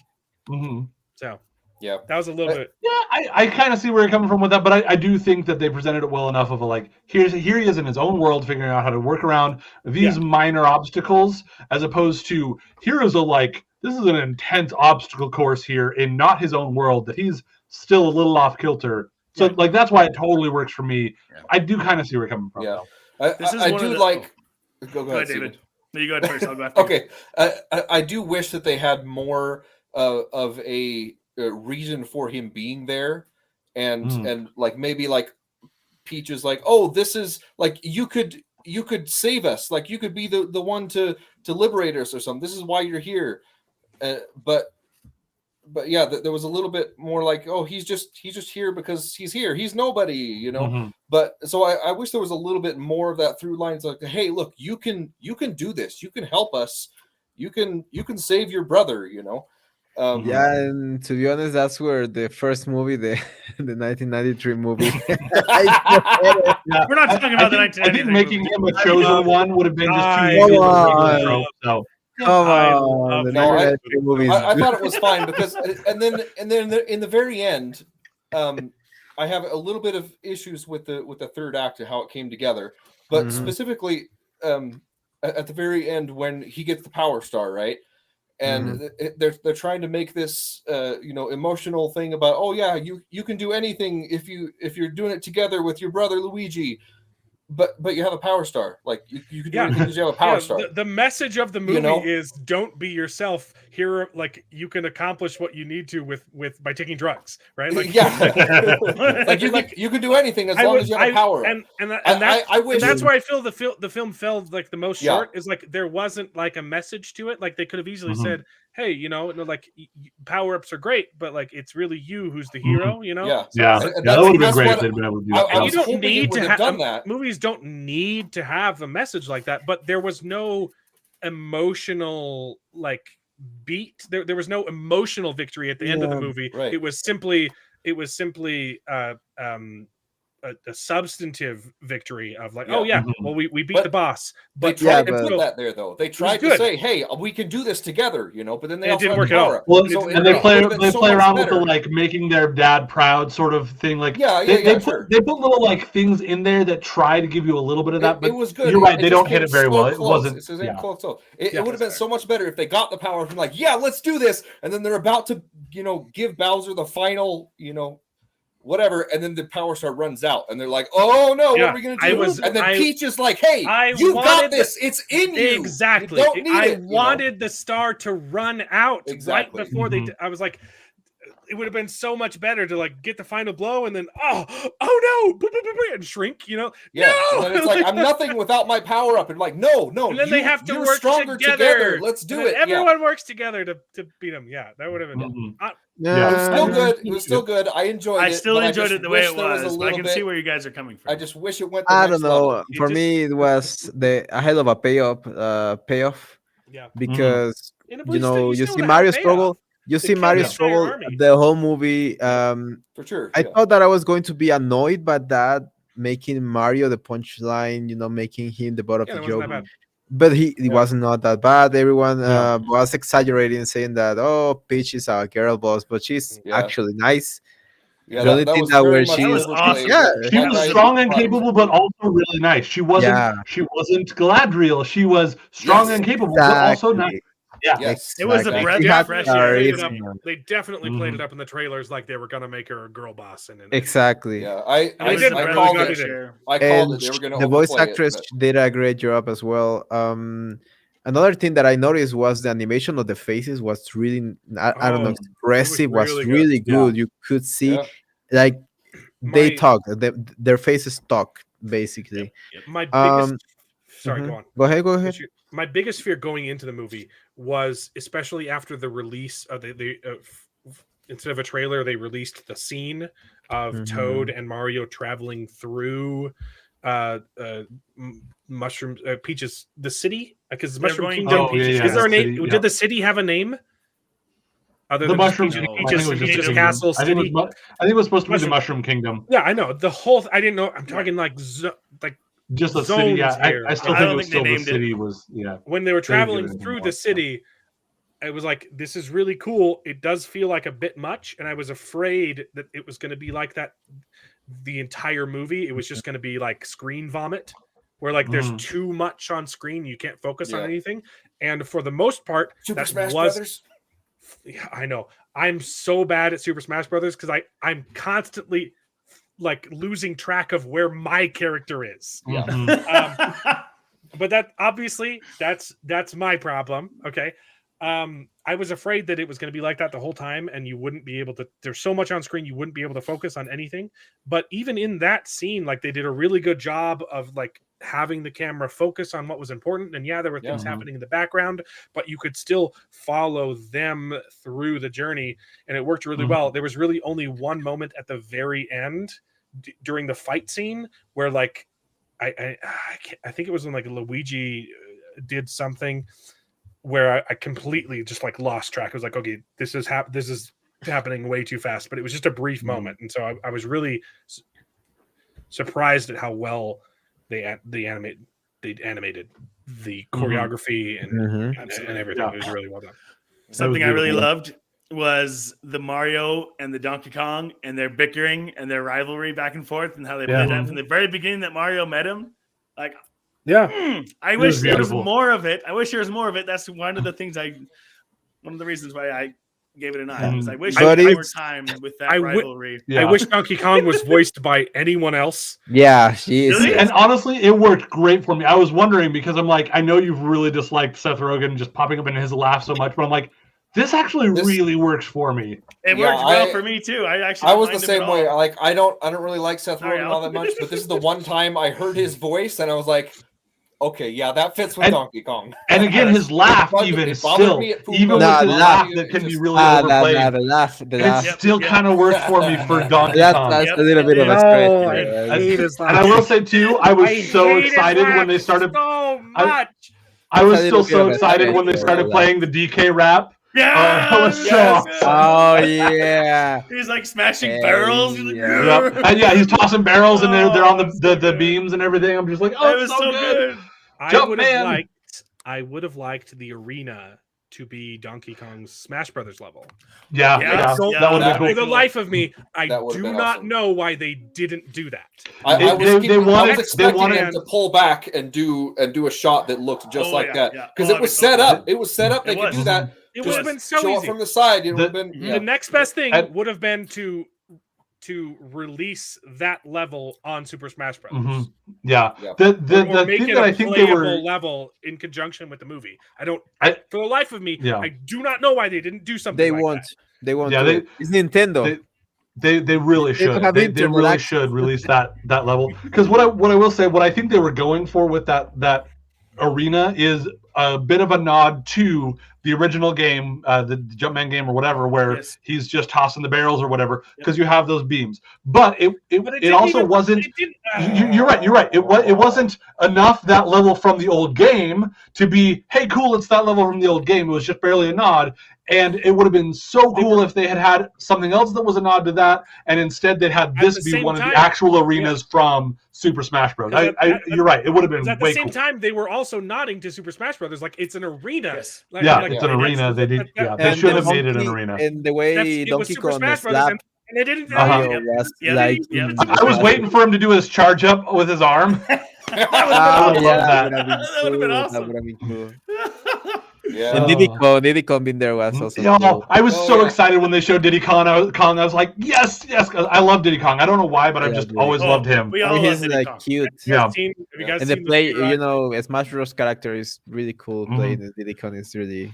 Have you guys seen the theorizing of people saying like that they need to do a cinematic universe leading up to a Super Smash Brothers movie? That'd be cool. I would love it. I would not be surprised if they'd look into it. Yeah. I mean, this is rife. They won't. They won't. With how well they did, they could do a Donkey Kong spin-off. They could do a Yoshi spin-off. They could do a Luigi. They teased it. Okay. Looks like they teased it. Gathering. Okay, why don't they pick up a Yoshi, man? They're literally gathering forces to fight Bowser, and they walk past an army of Yoshis. It's a wild herd of Yoshis. I don't know. They don't get a Yoshi. You at least have one spare so you can make an extra jump, right? Like maybe they don't know what they're capable of. So you sacrifice your Yoshi and jump off of it? Yeah. I have done it. I'm sorry, I've done it. Yeah. We've all done it. No, but yeah, and I know that I think I've heard, maybe it was just rumors, but like that they're wanting to explore doing a Legend of Zelda movie. But if they keep it in this vein and they make it something that can cross over, would be a lot of fun. But it could be one of those ones where like it's mostly separate, whereas like Donkey Kong and Yoshi are like in this world. And then when you've got the thing going on, you can bring them together. But yeah, just keep it animated. Like if they did, they should keep it animated. I cannot see a Legend of Zelda live action ever working. No, I can see them trying it, but I don't know. Beautiful animation. 3D they should do it animation. Animation would be great, but it has to be less cartoonish like this one. Because it needs to be a little more serious. Too cartoonish, Yeah. Everyone's making. There you go. Oh, Sonic was good though. Yeah, Kirby. That's good. No, I wouldn't like that because I don't do live action. No, none of it needs to be live action. Oh, haven't seen. But is the voice of Ryan Reynolds? I love Ryan Reynolds. Yeah. Detective Pikachu was a pretty good movie. That was way better than it had any right being. That movie was the first time I'd ever heard my son Elliot laugh uncontrollably. Like there's different stages of laughter, right? You see a joke and like, haha, that's funny, and then the kids have their fake laugh too, where they laugh like because they don't know what's going on, but everyone else is laughing, exactly. So they laugh. Kids are psychopaths, and when they're growing up, I'm not even joking. Like they literally have to. Imitate, in a similar way that psychopaths imitate emotion, kids have to do that sometimes where they're like, oh, everyone's laughing, so, ha ha ha ha, this is my I'm laughing, right? But the scene at the very end where like Pikachu starts like falling down the building and he's just screaming uncontrollably, Elliot laughed so hard in the theater. It was so funny. And that was the first time I'd ever heard him do that. And I've actually it's only happened one other time, and it was when he was watching the Peter Rabbit 2. There was just one scene where like a character gets like knocked out, gets like electrocuted and like flips over, and he thought it was so funny. It was just adorable. But I was more entertained during the Mario movie watching Elliot than I was watching the movie itself, because it was, to me, it was clearly made for kids, and that's totally fine. And it was made for kids, but it was still really enjoyable. I enjoyed it. I am not saying I didn't enjoy the movie, but it was more entertaining to me to watch Elliot enjoy the heck out of it, because he was going nuts. Like in the final fight scene, he was literally curled up in his chair going, "Yep, same with my kids." Like, oh, the power up! Yes, get him! It was so entertaining. What did you guys think? Oh, sorry, go ahead. For me personally, what I think it could have done better, and I don't think this would have detracted it at all to its kids score, is there were a lot of things that just happened for no reason, It was things happening, and there wasn't like, and you didn't need like a long explanation, but like for some reason Bowser knew everything that Mario was doing, and he'd never even heard of Mario before the movie, and yet he's constantly getting updates on his status. That his Koopa comes in and says, "We found him. They just left the Rainbow Road," and you're like, okay, so just show a 2-second scene of maybe a Koopa, dressed up. Yeah, like they cut it. In a mushroom hoodie, spying on, right? And the fact that he starts like asking Luigi a bunch of questions about Mario, but he doesn't even know who Mario is. He's like, well, is Peach attracted to him? Like, that was a little bit much for me. I was like, I just needed just a teeny bit more of the how, They clearly got a long scene. Like they clearly got at least 50 minutes of explanation between those scenes because they were so disconnected, and that was annoying.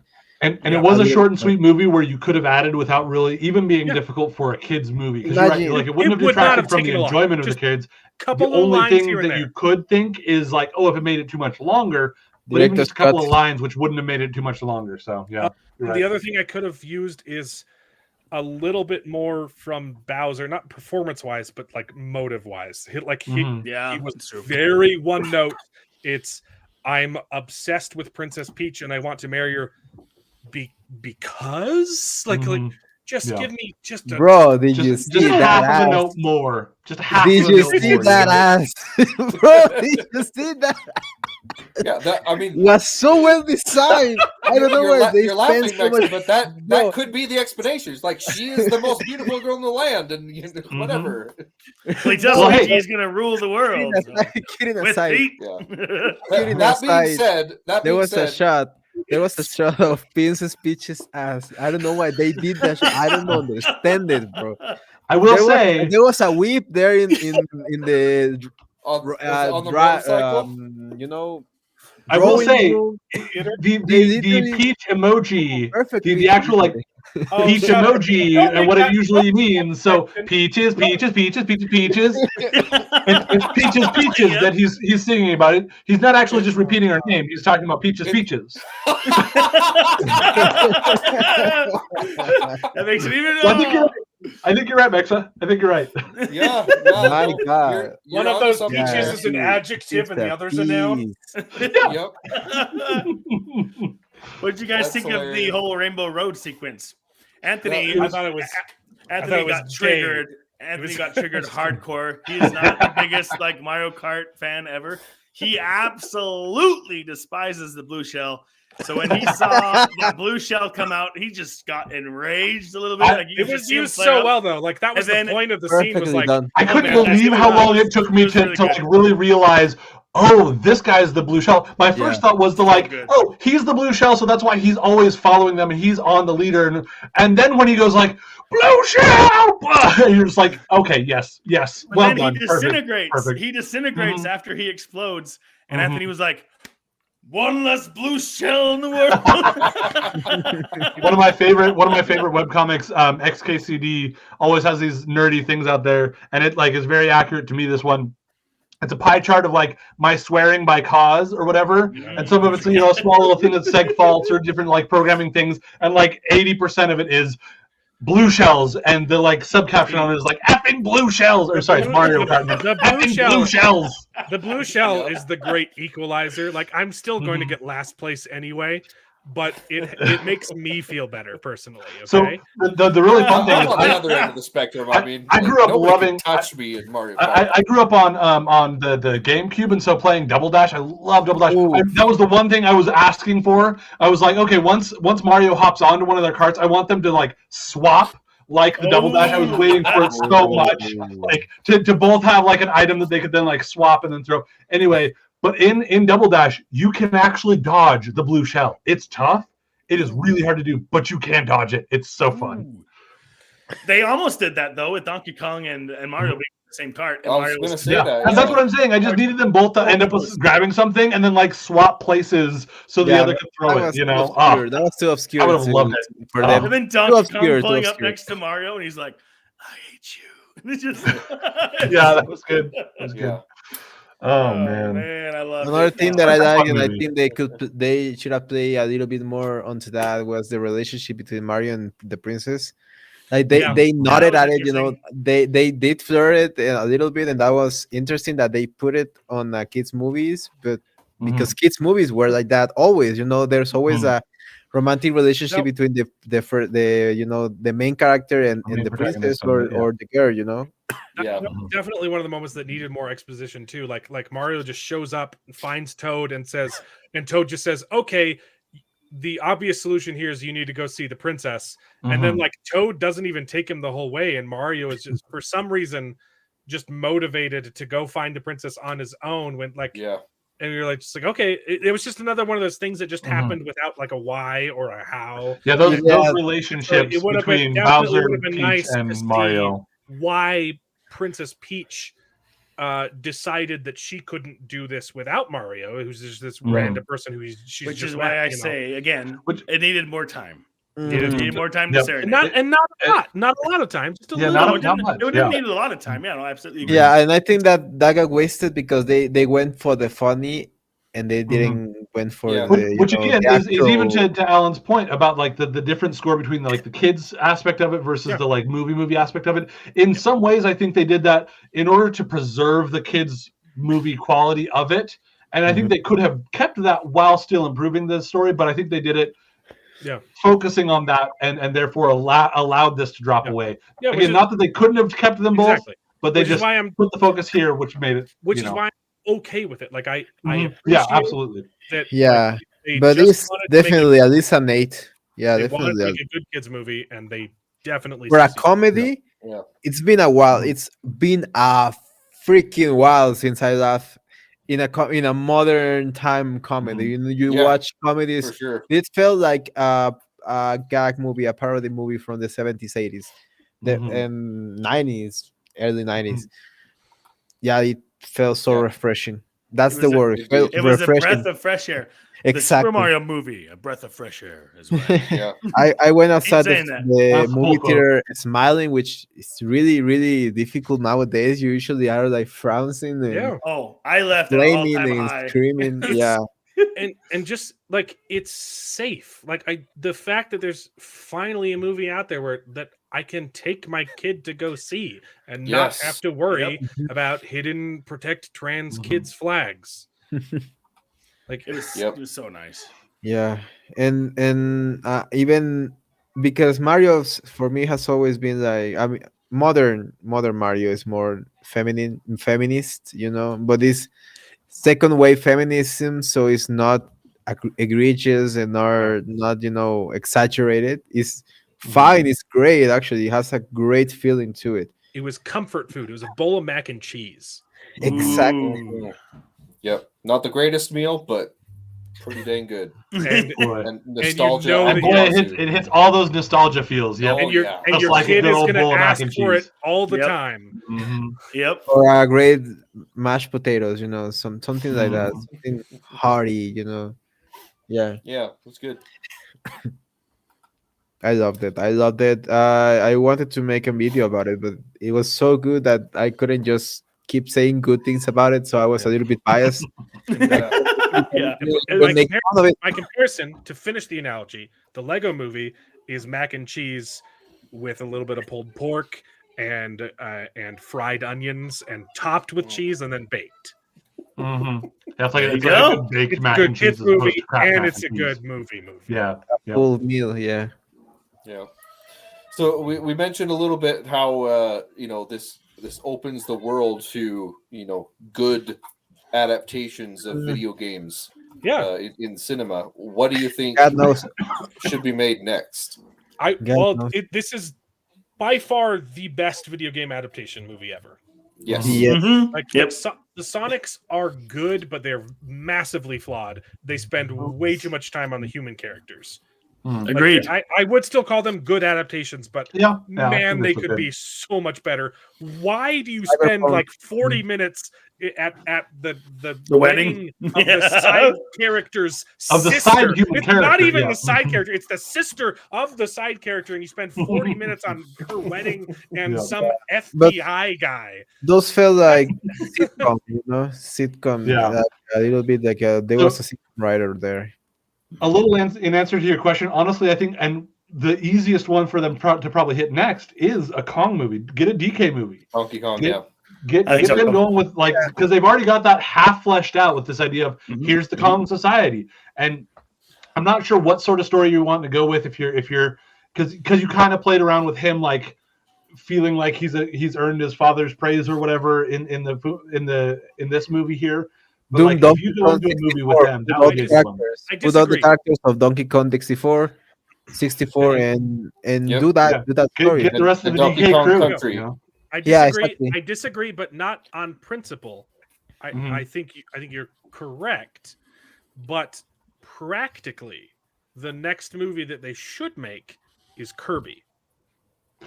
I would. That was actually where my next brain. That is interesting. Hear me out. I don't know if I agree with you on that one. I'm talking as like a producer because like the good ones that you want to make next are The Legend of Zelda and Donkey Kong, and you want to do those really well, and that takes time.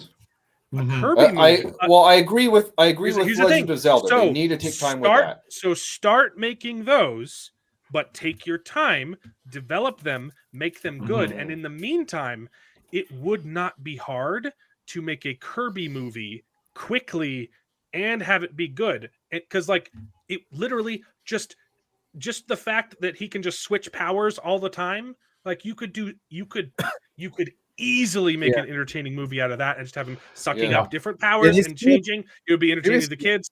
It would not be a hard movie to do quickly, and I think that would buy you time to develop better movies along the way. Well, one thing I'll add to your pitch there, though, too, is the idea of you need a Donkey Kong movie, you need a Legend of Zelda movie, and probably a sequel Mario movie that's not just the Donkey Kong movie.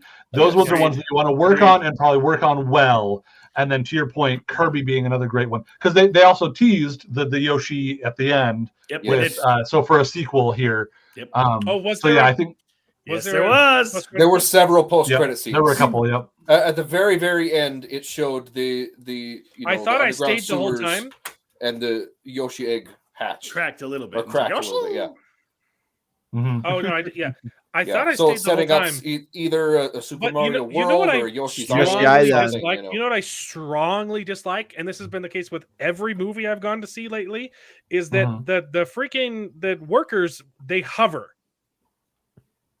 They hover and they come into the room and just like stand behind you. And I'm like the only guy who stays through the credits. And I'm like, you clearly want me to leave, but I like watching credits. And I hate that happens everywhere. That happens. Like I've gotten really into the habit because of the Marvel movies and the post credit like phenomenon that's been going on. But I absolutely, even if I know there's not a post credit anymore, I still wait. Partially with the like, hey, maybe something will happen, but also because it's like, hey, this is a way to like their names are there for a reason. They've put a lot of work into this, even the crap movies. Yeah, these people put a lot of work into this, and this is their recognition. And this one specifically, even if I'm sitting on my phone, I don't know. This one specifically, I was digging the post credit music. I was just like, oh man, this is amazing. That was so cool. I was looking around at my two kids. I did like, that was a fun movie, wasn't and it? we're talking about it. That's when you're talking about it. Glow with this awesome soundtrack. Yep. And then they're like, oh look, there's another thing. So I am blown away that the workers at the theater hover all like that because of how many movies now have post-credit scenes. No, but like, and especially in a movie that they know has post-credit stuff. I've literally had them come and stand right behind me, and I'm like, no way, dude, screw off! Like, no, because come on, I get you want to start clean it and move forward, but like, gosh, just clean around me. I don't care. Maybe you're the guy that makes the mess. You throw the popcorn. I was pressured to leave. Yes, I was pressured to leave this movie early. So how many post-credits movies? How many post-credits there were two. I'm trying to remember what all it was. There was one like directly after the film. Like they did a couple things, and then there was one mid-credit scene and then there was one at the very, very end. What were they? I So know one of I them, saw. So the last one was the Yoshi. Then there was also Bowser song, Peaches some more. doing a song. Okay, yes. And I saw the zoomed Peaches out. song. He was little tiny in the. That was the one thing. that like happened that they do like the false start. Yeah, exactly. Yes. Right at the Start the ending. credits and then do a scene and then start the Yeah, credits. so right. I think So they're stayed calling for them that a and then I mid-credit left. scene at this point. Yeah. Yeah, and I think there was another one like right at the end, like the movie ended, and then they did a little bit, and I don't remember what it was though. I only saw the star doing the saxophone. Was it them back at the? Oh yeah, it was family the or star something, doing the or- saxophone. That's what it was. Yep, Oh you're yeah, right. okay. Yes. yeah. Okay, Mhm. let's Right. talk Playing the about saxophone, playing on screen. nihilistic star. Yeah, Is that that was my least favorite part. You didn't like the star? It was amusing. I didn't know what it was from. Is that like something from It's- Mario it's from- Galaxy? It's Mario Yeah, Galaxy. So Yeah, that's I the was one I gonna say, haven't played. I haven't played. Doesn't Mario Daisy Galaxy. have that, or one of the characters has like No, one of those that, Rosalie, goes pero around with no. it. Rosalie, you're right. You're But right. it's a different star. This is a blue one. This is from Mario Galaxy. Yeah. Yeah, that's Yeah, what I haven't played Mario Galaxy either because that was on the GameCube or something. Or Wii. It was on the Wii. It was No, on that the was- Wii, that was- see, yeah. Oh, I that never had I a Wii. gotta But I gotta know what it's download from. the emulator. So, I gotta download that movie made me well, I'm eager to hoping- play any Mario. I know, related me game. too. And that's what it was Like- supposed to do. That's what Nintendo wants it Exactly. to do. Yeah, I wonder how yeah. much Still- it's going to affect their sales of Mario Oh, games after it's this. gonna. It's going to Yeah, skyrocket. yeah, It definitely should. And their yeah. system sales. Like, this is what Nintendo wanted it to. in the It first place. sucks because I hate new Nintendo so much. I hate Okay. the Switch. I want them to make a new console, so this is not going No. to be good No. for that. No, The Switch no, is I still so love much my better Nintendo than Switch, Wii man. and Wii U. The Wii and Wii U were just weird and bizarre. No. The Switch Mario is so much- Galaxy. It's You're everything right. that they wanted the Wii and the Wii U to be, Yes. but actually good and like still able to be Exactly. played like a regular console, but still like more. It was Just I love it. Mario, Sorry. just say Wii U is trash. We all know Wii U is not good. Nintendo I like the Wii U. DS. Oh, The come Wii- on, man! You No, just you're said right. You're right. The marketing on it was terrible, but as a system, I actually The Wii It's U not the- is no, it's not the bad. Wii It's U not about is system. the Switch. It's the same console, just executed better. Yeah, exactly. No, It does the why Switch is my executed favorite- better. Yes, But the Yes. Switch is my favorite console. You that said they've it ever backwards, but made. yeah. it's saying- way but better. I'm saying Yeah, did the same thing that the Switch did, but it was marketed horribly, and it wasn't Well, as practical. and- the Switch and- took, and took They the also didn't idea. make a reason All the- why you should get the Wii U over the regular Wii. Yeah. Yes, It's like, that- hey, that there- was there's the- another Yeah, Wii, and it's exactly. different. Because than some games you when the can Wii only comes play out on with the Wii U, with the and weird that's it. controllers and sometimes switching to the side thing, I'm just like, no, those give me a controllers controller. were freaking innovative. Those were Oh. innovative, at least. Just They, like they were Kinect- different. They that were is true. something, Everyone tried to copy Kinect, But I did- PS4, and none of it stuck around because it was with the awful. Even failed- though it was an interesting idea, Yes. but none of it stuck around because none of it was good. We want our controller, and if we want to do something a little bit interesting, that's why like being able to take off the little things That's why is, hey, it's you the can best of still both do worlds. something with it. It's the best of both worlds because even if you have them disconnected, you can still play with them like a regular controller. But then you put them into a regular controller, and then if you want to do something weird with them, you can. It Again, just get the gave little you so screen on many the Wii. options. On the Wii U, you had to have the weird other controller with the screen, but the console was still something else. So you could kind of play on just I the will little say, screen, but and sometimes you couldn't. I will say Yeah. though, the one thing that the Wii U did better than the Switch is because you had that screen that was always on, you always had your inventory. But It was so few of the nice. games ever took It was advantage Same of thing that. with the 3DS, but Yeah. So Yes, few of the yeah, games ever it took is. advantage of that, though, is the problem. You know, Yeah. No, Yeah, and true. it's a weird Pokemon. trade. Bad. The concept it could was have not been marketed cool, well, but and it was not developed well. No. Like, it was, No. but The best it was, one it was is a good concept. by far the GameCube. I love love the the GameCube. GameCube. So okay, I totally missed it, but Luigi's Luigi's ringtone phone? was the start tone for it, and I was like, It was. oh, that's so brilliant! I love it. Oh, I totally missed it in the movie because they cut it off quick enough. yeah. Oh, it was so good. I loved it. I recognized that Oh, instantly. So good. Yep. You're not a true. Oh, You're not. I'm a true- disappointed in myself. It's been we decades didn't since even I've own a Dude, GameCube, and we recognized it.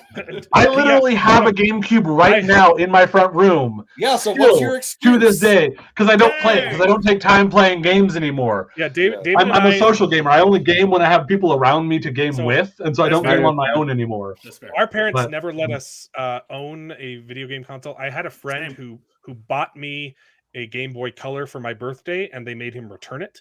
It wasn't until I was 14 years old that I went out and bought my own PlayStation 2. So like I have my only gaming experiences was playing it at friend's house and going to Steve's house for every summer when we were in Utah. My house? And I think it was Anthony's house. Anthony's house. Okay, you were there. Sorry, I don't have any game consoles either. I went to Anthony's. You house. were always there. We would go to Anthony's house. I'm sorry, I misspoke. We would every summer we would go to Utah and hang out with Steven and Anthony and just play GameCube and just the GameCube was the one that I actually bought because my parents didn't want them either. My brother finally kind of broke them by like sneaking around and getting one anyway at one point, and then later on I was able to be like, okay, I am buying this, and so the GameCube was like mine that I bought. I love it. The point of the story is that I knew the GameCube so well that when they did the ringtone in the movie, I finished the song. I did it out loud. I was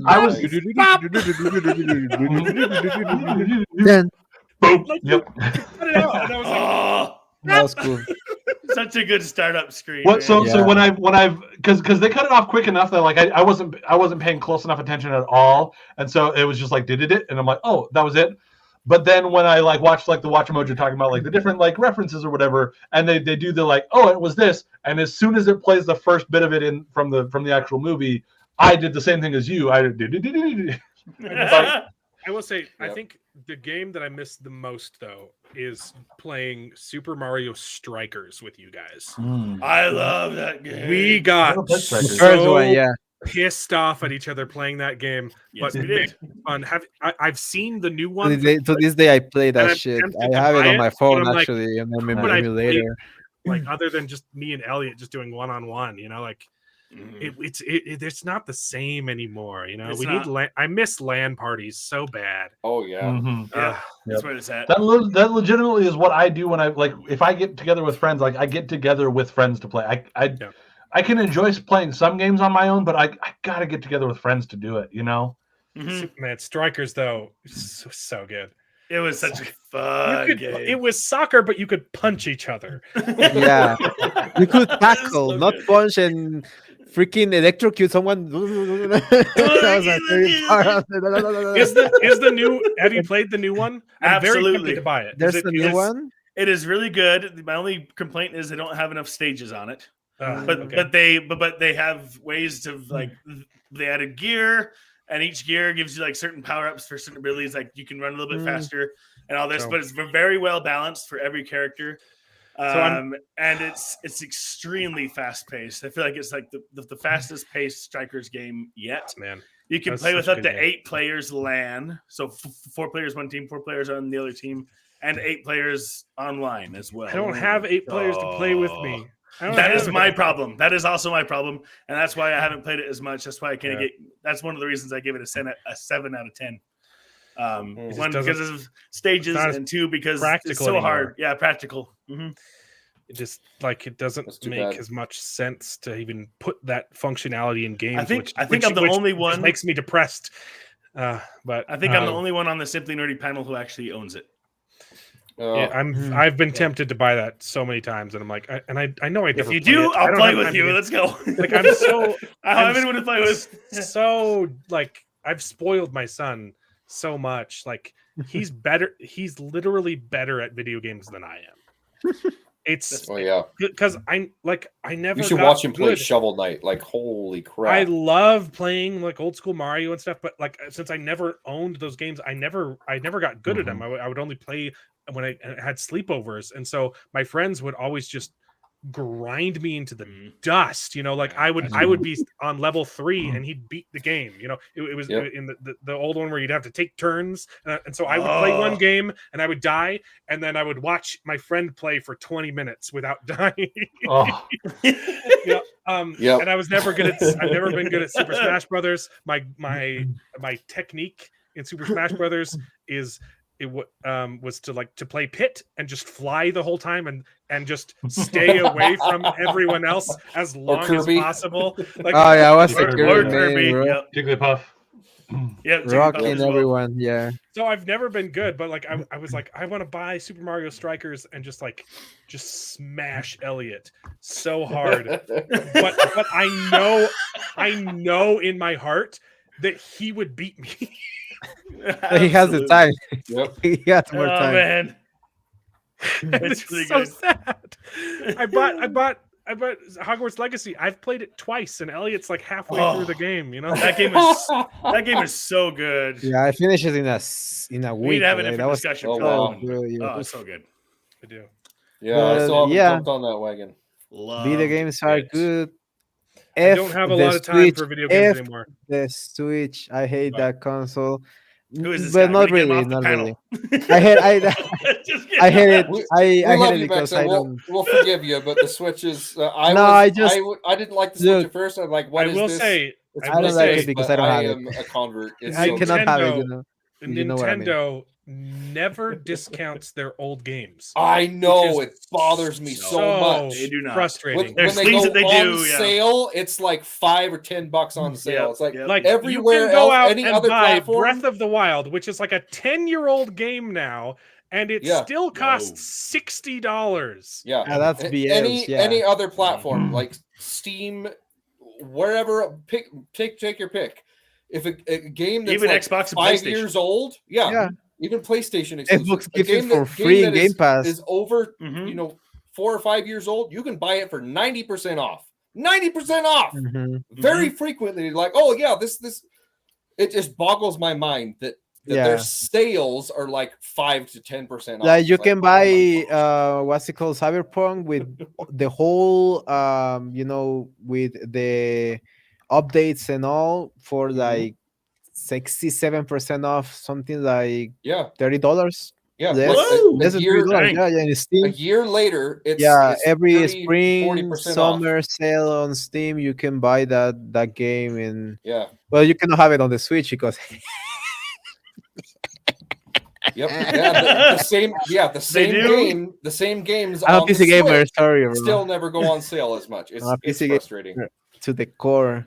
They do good things. They do bad things. Indeed. They can be very frustrating. It's frustrating for me because I love Nintendo. Exactly, I that's love the problem. Nintendo, and the only way I can get Nintendo games nowadays is just emulating. And it is hard to get great, mad at them. It's hard to get mad at them though because of how much I admire. No, it's easy. How protective they are to of their get IP. mad at them. Yeah. And it's because they're so protective that we got this movie. Animal Crossing is pretty addicting, so I'll give it to them for sure. Animal Crossing. Yeah. I'm the only. I've never been attracted well, to this kind of game. I think Lisa. I got Lisa into Animal Crossing this time around. I still have not sold Anthony or David on the Animal Crossing yet, but is it better? I love it. It's gay. It's like Angry Mesa. That's it. I feel like it wouldn't be any different for me playing, Harvest Moon or the exactly. Yeah. Don't get started. You'll get addicted. Yeah. I have a lot of friends that play Animal Crossing. What's the one that's better than all of the Harvest Moon games? There was just a PC. The Harvest Stardew Valley. Stardew Valley. Yeah. Stardew Valley. This way. Sorry, not this literally way. Everything that those Stardew games. Valley. It perfected it. It was great. Mm-hmm. That game was amazing. I actually played that game up until Animal Crossing New Horizons came out because I was waiting for it. I was like, I need an Animal Crossing game to just something to hold me over until New Horizons comes out. And I played Stardew Valley and I was impressed. Yeah. It was really good. Yeah, that's the kind of game that you can hop in on and not have to remember where you were 5 months ago. Mm-hmm. I don't have time for games anymore, man. I'm an old man. Yeah. Especially that's the problem I run into a lot too. I keep up on the shows and movies more than I do, and even those it's tough to keep up on. I just sacrifice my sleep. Yeah. Well, I do too, unfortunately. But then something like allergies hits me like this, like 10 times worse because of me not getting enough sleep. Well, I've been incredibly consistent on YouTube though. I've been daily for almost 2 months now, and not just daily, 3 videos a day. They're shorts, but they take time. At least, not understand. But I've made at least one original video and this live stream every week too. And that feels good. So it takes time. I don't know if any of you don't have experienced video editing. It takes time. It does. It takes like 10 hours for video minimum. Yeah, and it's a lot. My devoid of logic videos, which I'm constantly falling behind on, those take forever. Those I bet I do, but they're so good. Those are so good though. So the one that I played, the one that I played at the beginning of this episode, which is like 5 minutes long, I started at 11 o'clock last night. Ooh. And was interrupted at 5:30 in the morning by a crazy guy knocking on our door. And I wasn't even finished with it. I had to work for like 2 hours today to. Sorry, I just really wanted to tell you my thoughts on one of your videos. So no. No, there was a crazy guy that started ringing our Ring doorbell, which is really good because it was broken for a long time, and I finally got it replaced. And there was a guy who was just like super sketchy, and he had a dog, and I'm like, "There's 5:30 in the morning on something morning, wrong." Like I didn't open the door. I just talked to him through the Ring, and I'm like, "Look, I want to help you, but I am not comfortable opening the door with my family here, and it's 5 o'clock in the morning, and you have a dog which could be trained to attack me." And he was like standing like away from the camera, so I'm like, "I'll help you." Like, he was asking to borrow a phone. I'm like, "I'm not going to give you my brand new phone and have you run off." And like. So I got him help, but I did not open the door. Yeah. Crazy. And he was drunk. So. Yep. Anyway, that's the Mario movie. Yeah. Fun time. It's good. Yeah. It's going to make tons of money. Go see it. Take your kids. Sorry, guys. I actually got to hop off. But I totally agree. Go take your kids. It's amazing. 9 out of 10 for me. Simply Nerdy gives it an 8.5 out of 10. Do you think Hollywood learns the right lesson from this movie? I hope so. Probably not. Because do you think some people might start there's two possibilities here. They learn, hey, if we make movies that actually respect the IP, they'll be successful. If we make Top Gun and if we make Mario, we can make money. Or are they going to say, let's make video game adaptations? Yeah, that's what they're going to do. They're going to say, hey, look, video game movies don't suck anymore. Let's make a bunch of them. I think that's what. So what are they going to take? What's Hollywood going to take away from this? Respect the IP, or hey, let's make video game adaptations? No, video game movie money. That's all they know. That's all they're going to learn from. Yeah, I just hope that there are enough people like Nintendo that are able to hold on to it well enough to keep them good for at least keep us getting some good ones, you know. Mm-hmm. Okay. Yeah, well, I think Nintendo, has a shining a little flicker of candle of I don't know where I'm going. They have sunshine. A ray of hope. A ray of hope in Hollywood. It's not Nintendo. Yes, they are. And Thanks I think for coming on the show. Everyone, go subscribe to Simply Nerdy if you like Nintendo style crap. Absolutely.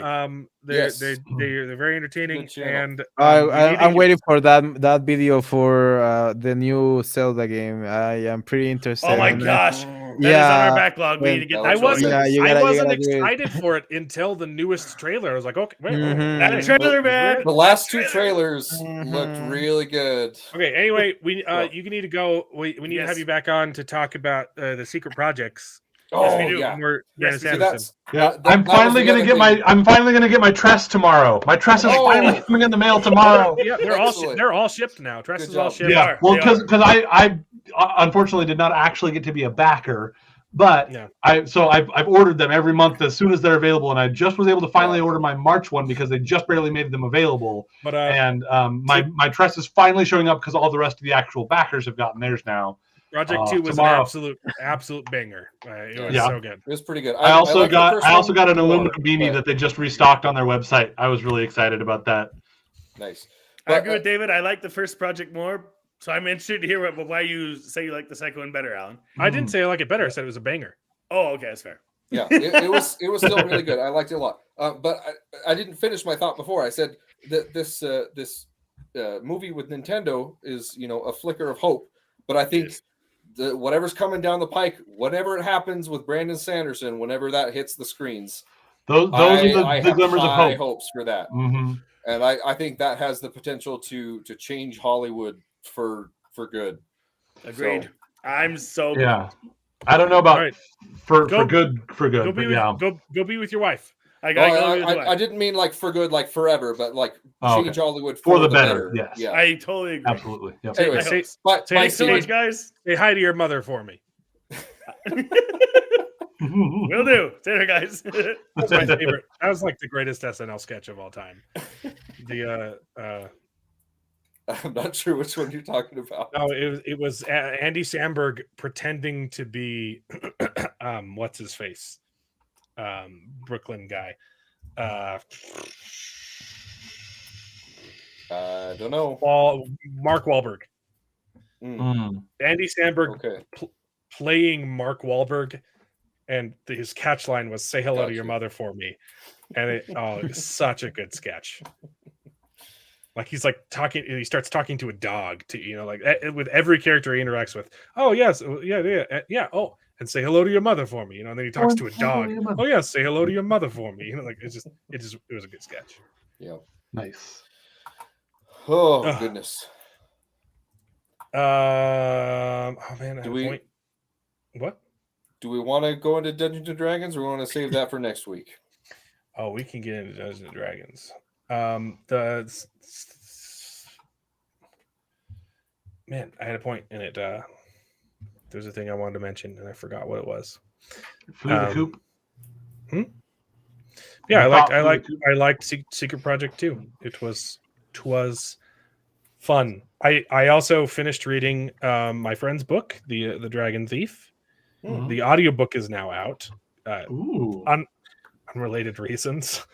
Not that those two thoughts are connected in any way at all. Not that you switched over to reading the audiobook instead of reading the physical.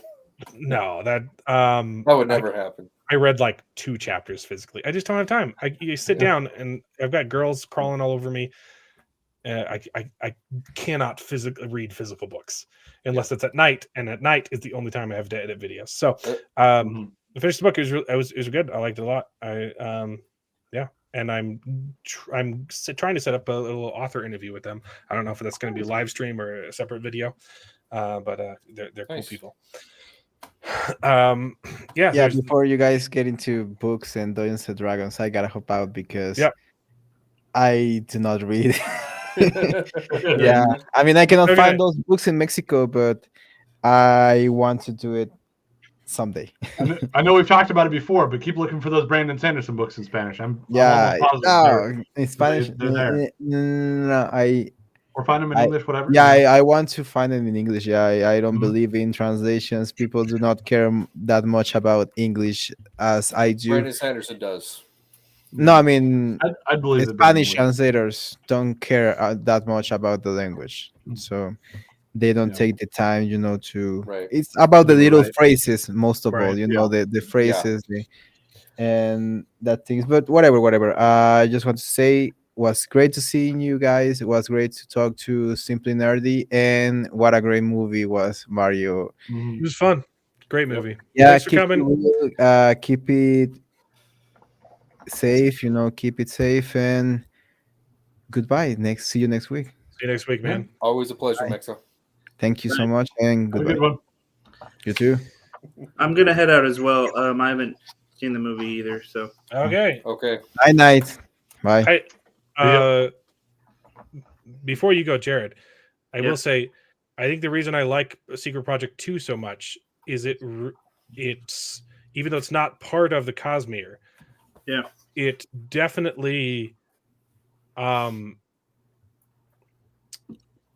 is a signpost, not a signpost. It's a billboard for Brandon's potential to transition the Cosmere into sci-fi. Really? Yes. Gotcha. Yeah. Okay. It's a cyberpunk book. Like it's a steampunk. No, it's not steampunk. It's cyberpunk. It's sci-fi mixed with fantasy. Which is exactly what the Cosmere is going to evolve into. And I was like, I was kind of worried about that. If I'm being honest, I was like, I think it's a fantastic idea. I don't know how well he's going to be able to transition into sci-fi. You didn't and incorporate the fantasy elements. And reading this book, I was like, I'm excited for that crap because it was really good. Did you I forget, did you read or listen to him read the first couple chapters of all the secret projects? No. Or did you avoid that? I didn't. Okay, so I know what the titles are. I think it's Secret Project 4 is very sci-fi and it's pretty awesome. Yeah. I really dig it. But yeah, this one just excited me. I was like, wow. I was worried that that would be a tough transition, and that's exactly what this book was. Even though it's not Cosmere, it's a fantasy mixed with sci-fi. Yeah, and it was freaking cool. So okay, it was fun. I definitely wasn't thinking about sort of picking it up because it wasn't part of Cosmere, and dude, it's fun. Some of those other ones, like the Skyward things like that. I was like, Skyward's good too. This one is really fun. The first book. Like we can talk about it more when we have more time, but the first book was kind of very much inspired by The Princess Bride. He cites that, saying what if Princess Buttercup didn't just sit and wait and be rescued. This one I think is very much inspired by Timeline, but throwing in sci-fi stuff. It's like straight up the movie Timeline, but with sci-fi elements to it. It was good. It was fun. What was it? Can you get it on like Spotify? Do you think, or is it just? It's yeah. I you can on Spotify. Yeah, I was gonna say it's the same way with Tress. You'd have to get it that way, but then you'd be able to listen to it on Spotify or whatever. Or if you have an Apple phone, right? Yeah, you could get Speechify with an Apple phone. Yeah, to answer new thing. So the argument was, I don't think I personally probably liked Tress better, but I think that Secret Project 2 is a better book. Standalone. Okay. It's a better standalone book. It is definitely better standalone, yeah. I personally enjoyed because I'm invested in the Cosmere and it's fantastic. Yeah. And there's lots of connections to other things. It really doesn't, it's not a good book if you haven't read the entirety of the Cosmere. I think it would be a hard book to just pick up and read, and this one is really, really good. So yeah, I don't really. While I may have personally enjoyed Tress more, I think Secret Project 2 is kind of a better book. Perhaps I think it is geared to more of a younger audience than Tress was.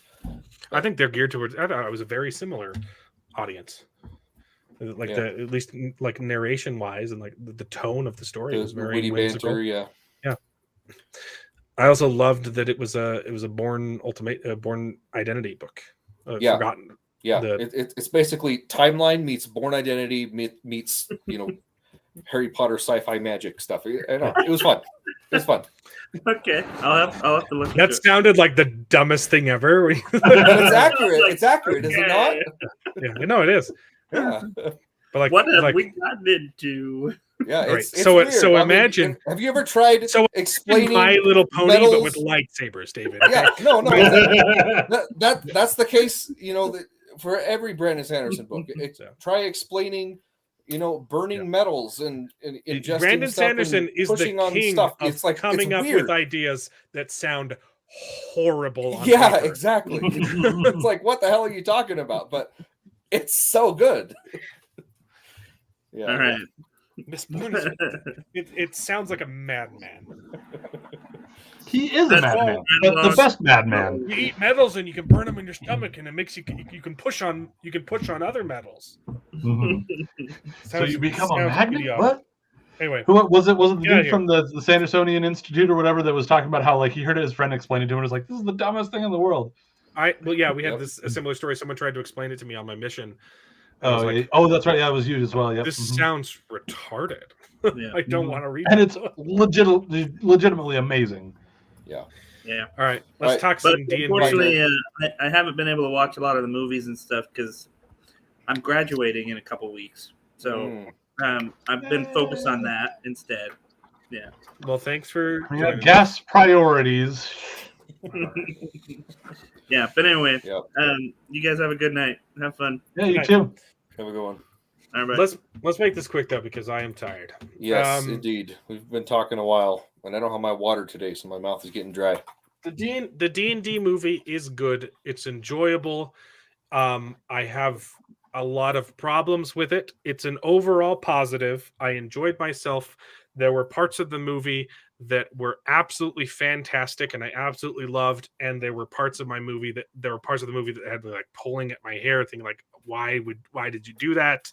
But overall, I enjoyed myself. I watched it with Corwin. I think I liked it more than he did. But I've played more D&D than he has. Yeah, I was going to say, I don't think he's played a lot of D&D. I think its biggest weakness is it just does not take itself seriously, which is also a big strength. It's not afraid to have fun, but there are definitely moments that are played for jokes that just ruin the tension and the pacing and the world building and just completely pulled me out of the movie. Yeah, I thought it was pretty good. My issues with it is there are several inconsistencies with how the magic and specifically some of the creatures worked. Yes, it just wasn't as internally consistent. Mainly, like the gelatinous cube, for example, right? There's the one scene she's got her one arm in there and she can't pull it out, but then they all decide to jump in there to get away, which fine, that's a cool plot point or whatever, but she doesn't which do you could do. special. You can be inside a gelatinous cube for a time, but it does constant acid damage to you and it will kill you pretty fast. And I like the idea of, hey, we're going to jump in here quick and then quickly jump out. But then all she does, she puts two arms in and she's able to pull everyone else out, and you just demonstrated before, you had one arm in there and you couldn't. The idea was good. If she had transformed into an owlbear or something and had more strength, that would have made sense. So the just concept a couple was perfect, like and it was straight out of D&D, but it wasn't executed super well. Exactly. And then everyone gets pulled out, and like they needed to have like damage or anything. anything. Their clothes should have been like melting off of them a little bit more melted. You know, you could have get a little bit of fan service going. You know, like. So there's a couple things like that. Another example is the hither thither portal. I thought that was really clever how they use that, but then all of a sudden it's face down, and they can't. Oh no! Okay, pry it pause. Up. Like that works. Pause. Hold on. Corwin sounds like he might jump on, and I wasn't saying he hasn't played D&D. I'm saying I've played way more than he has. But the hither thither portal was the best part of the movie. Because it's straight out of a campaign. It's literally I set up a puzzle for the party to solve and they screwed it up. And now I need to, as a DM, I need to improvise a way that they can continue the story. And so this item hey, it can make portals, right? It was a purposefully bad decision, okay, and so then they use it to finish the story, you know, the thing that he needed to do, and then they still have it, and this is what makes D&D so much fun, is when you're given an item and you just try and exploit it as much as you can. And my favorite scene from the entire movie was that heist scene where they're using the hither thither portal. The DM accidentally gave us this overpowered item and he didn't think of the ramifications for the rest of the campaign, and we are going to use this to completely bypass the campaign. And it was beautiful, it was executed perfectly, and it was entertaining, and they're doing you know, it was so consistent and so beautiful. And then they get it into the treasure chest area, and the DM says, screw everyone, gives them a 100%, massive middle finger, and has the painting fall over. And David, that is how it would work in Dungeons and Dragons. Like, that was incredibly consistent. You wouldn't be able to get any leverage. Exactly. It's literally anything. It's like the portals from the Wheel of Time, which has got me triggered. That was the other thing I wanted to mention. The Wheel of, before Jared left, it was the Wheel of Time, which it still have not announced season 2, but the Jordan Con is this weekend. If they don't announce season 2, then I don't know what the heck Amazon is doing. Anyway, but yeah, it's a paper thin portal. Like that is exactly how it would work physics. Like I don't know. Until she got her knife in there, and then she could pry it up. But she started working on it. She had to get her knife in there, and then she had to turn into a worm, and then she had to go under, and then it was just a little bit. She carved out a room on the floor itself so that she could fit underneath it. It was great on the floor. Yeah, it was so great. It was perfect. I don't know what you're complaining about. That worked for me. If she could have turned it over as a worm, she could have turned it over. She didn't turn it over. She didn't turn it over. She carved out the floor so that she could then go under it and then picked it up out as a human outside. Yeah, it was that scene was executed perfectly. I don't know what you're complaining about. Yeah, I don't see your problem with the physics of that. There, I think it worked out really well. We're ready for you to jump in too. I don't see you in the lobby. So the scene in the graveyard was the one that they played, like there was one of the trailers was a clip for that, and I just loved the wait, does that count as a question? That I loved that. You can see that very much is what a DM would do, is be like, yep, so cool. Good, yeah. That was a really good scene that went on way too long. It did go on a little bit long. Yeah. Hey, Corwin. It was a little bit long. I enjoyed the fact that they even played up with it though, because even though it went on a little bit long, that the beginning of that and then the end of it, where like there's the one guy that still has a question left, that they left him alive, and then you get back to that for the post credit, was a fun little setup and payoff too. Predictable, yeah, it wasn't bad. Yeah, it wasn't like the joke. I didn't see that coming, but yeah. The joke that was great though was like, oh, why is it 4 questions, or why is it 3? And well, I don't know, because that's what it says in the rule book. So you're like, essentially was the answer. It was like it was a very funny joke. It went on too long for sure. It may have gone on a little bit too long. I don't think it. We can't hear you. I don't know if you're saying anything, Corwin, but I can't hear what you're saying. Yeah, no, it didn't bother me, but I can agree with you that it probably went on longer than it needed to. Yeah. The other issue that I have with the film, which you addressed in your film, or in your critique of it, your video that you dropped, is the finale. The big bad was just kind of. Oh, she's awful. Yeah, she has zero presence. Yeah, she's not intimidating at all. I didn't mind her presence. I thought her presence was a lot better than like the lady in Last of Us. She had a much better presence than her. I mean, that's not saying much, but she had a much more intimidating presence. I don't disagree with you, but it was still bad. They were both bad. But the more menacing presence was the shadow in the background. Oh yes, absolutely. Yeah, that thing was a lot creepier. Right. Yeah, now we can hear you, Corwin. And I agree also that who's still alive, right?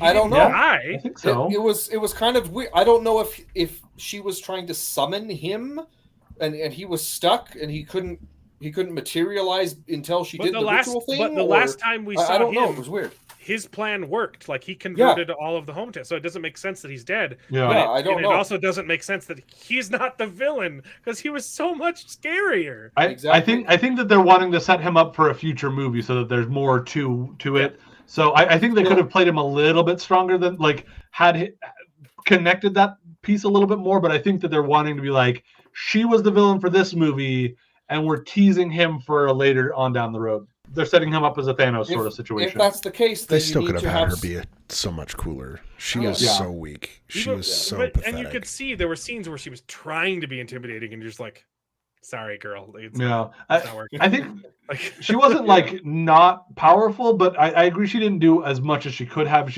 They set her up to be more powerful, and then had to keep her low enough that they could still take her out. So and the idea of her being hyper. Yeah, I thought that it worked. It worked well enough for me with the intimidation, with the creepiness of it. I don't know. Plot wise, this could have used just like 2 more passes to clean some stuff up Agreed. that were so easily fixable and incredibly frustrating. Probably the worst example is in the finale with the balloon. Like you have a stadium of people, and you see an evil witch with like a vine tornado descending from the sky. And you think to yourself, no, I'm okay with this. I'll stay. And then moments later, you see a balloon dropping gold from the sky, and you think, that's when you want to run. Yeah. I'm motivated by greed more than I am by fear. And also, the stadium is emptied in seconds. Yes. Like, yes. And I don't know if this was a storyboarding problem or an editing problem. I think it's a victim of reshoots. Because this easily could have been fixed with just editing, because they show them on the boat and they already show the tornado thing coming down, and you're like, people would already be running, and then after they see the she ascends through the ceiling, starts summoning a tornado, and they see it from the boat. Then they have to make a plan, do a bunch of portals, sail all the way back, or I guess they maybe could have used the portal to get there faster. Maybe. And then set up the thing on the balloon and then start dropping gold. And in that time, everyone leaves. And the villainess doesn't even notice that they're gone until she's done casting the spell, which would have made sense if she had to cast the spell when she was still in the building. Like, there are so many ways to fix this problem. If she had to cast it and then ascend and then see everyone gone. Like, I don't dislike their plan. It was clever. It was very D&D of, let's come up with a silly solution. Once again, exploiting the item that you gave us to get the people away from the stadium. But the way it was paced or edited or written was just nonsense. So, I agree. So many ways to slip, but like they show her rising above and she can see everyone, and yet she doesn't. I guess is distracted by her spellcasting until it finishes and looks down. Which they could have even played into that. Empty.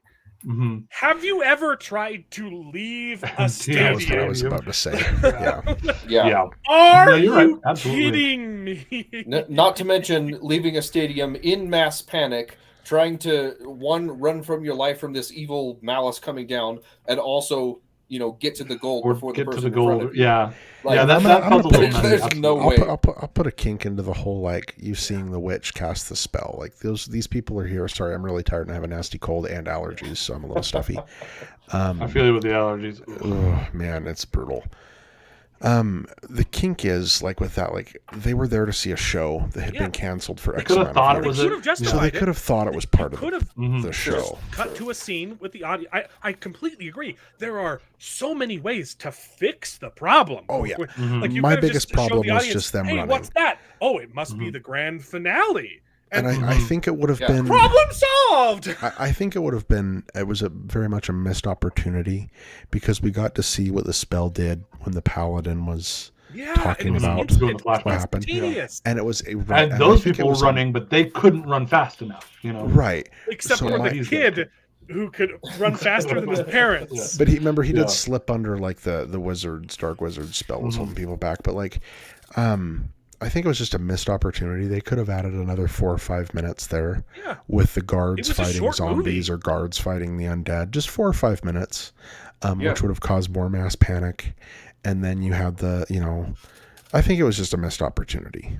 Yeah. And with a stadium that big, you could actually do, there could be people following the balloon being like, oh my goodness, this balloon is awesome, it's dropping gold. And there could have been people in the stadium running for their lives because they're being attacked by zombies. You could have accomplished both. Yes. Right? Because, there's multiple ways to exit a stadium. Right. And they didn't. I think it was a missed opportunity. And go on, finish. The other thing about D&D, like, I haven't played a ton, but as far as, like, the world goes, I know a ton about the lore. When I was first starting in college, when me and Alan first got off our missions, I roomed with a bunch of guys in college, and they were D&D nerds, freaks, like to the max. Oh yes. Oh yeah, like extreme. And they played probably 2 or 3 nights a week, big long campaigns, multiple people. So I knew a lot about that. But also before, like, I've read a ton of the Forgotten Realms books that are all based in D&D. Yeah, I just finished reading Homeland like 2 months ago. One of my favorite. Which is very relevant to this movie. And yes. I'll let you bring it up. Yeah. So, like, I know a ton about the lore between my roommates and learning all that stuff and playing with them. Every once in a while, he'd tap me in and be like, hey, could you be this extra character for this, since you'll be here and not at work? And so he'd have me play, and it was a lot of fun. But as far as like the lore goes and the world, I know a ton about it from the books, the games, and D&D, just an absolute crap ton. And I guess that's what we'll kind of move towards what Alan was saying. I was so disappointed with their rendition of the Underdark. I was massively disappointed with it. The Underdark is a place that everyone knows exists and no one goes. And you kind of got that in the beginning when they were like, oh man, no one wants to go to the Underdark. But then when you got to the Underdark, like, it wasn't dark. You know, there's even the scene where the paladin's like, if you guys can't see, take my hand and I'll be able to guide you through. And then it's all lighted. Yeah, it's all lit. Even the parts that are supposed to be dark. And that's the thing, like the dark elves, and I can't remember what the gnomes that start with an S. I'm not even going to try to pronounce their names. Snurfeblins or whatever, or all the other creatures that are in the Underdark. They all see via thermal imaging, essentially. That's how they see. Because there's Drow are the dark elves, Dwergar are the dark dwarves, and Snurfeblin are the dark gnomes. Right. And they all see through either a magic, whether it's a ring they're wearing that lets them see dark vision. All have dark vision. But it's dark vision explained more almost like thermal imaging. Anyway, that's beside the point. The Underdark, like, humans know that there's a lot of riches in the Underdark. They don't go there because it's the most dangerous place. I mean, it'd basically be like in Greek mythology, you being like, hey, you need to go down and get this coin from Hades. You need to go down. I'm pronouncing it wrong. It's Sverfneblin. Smurf. So much better. Sverfneblin. So Smurfneblin? No. V. I'm kidding. SVIR. Sverfneblin. Smurfneblin. Yeah. I'm kidding. I'm giving you crap.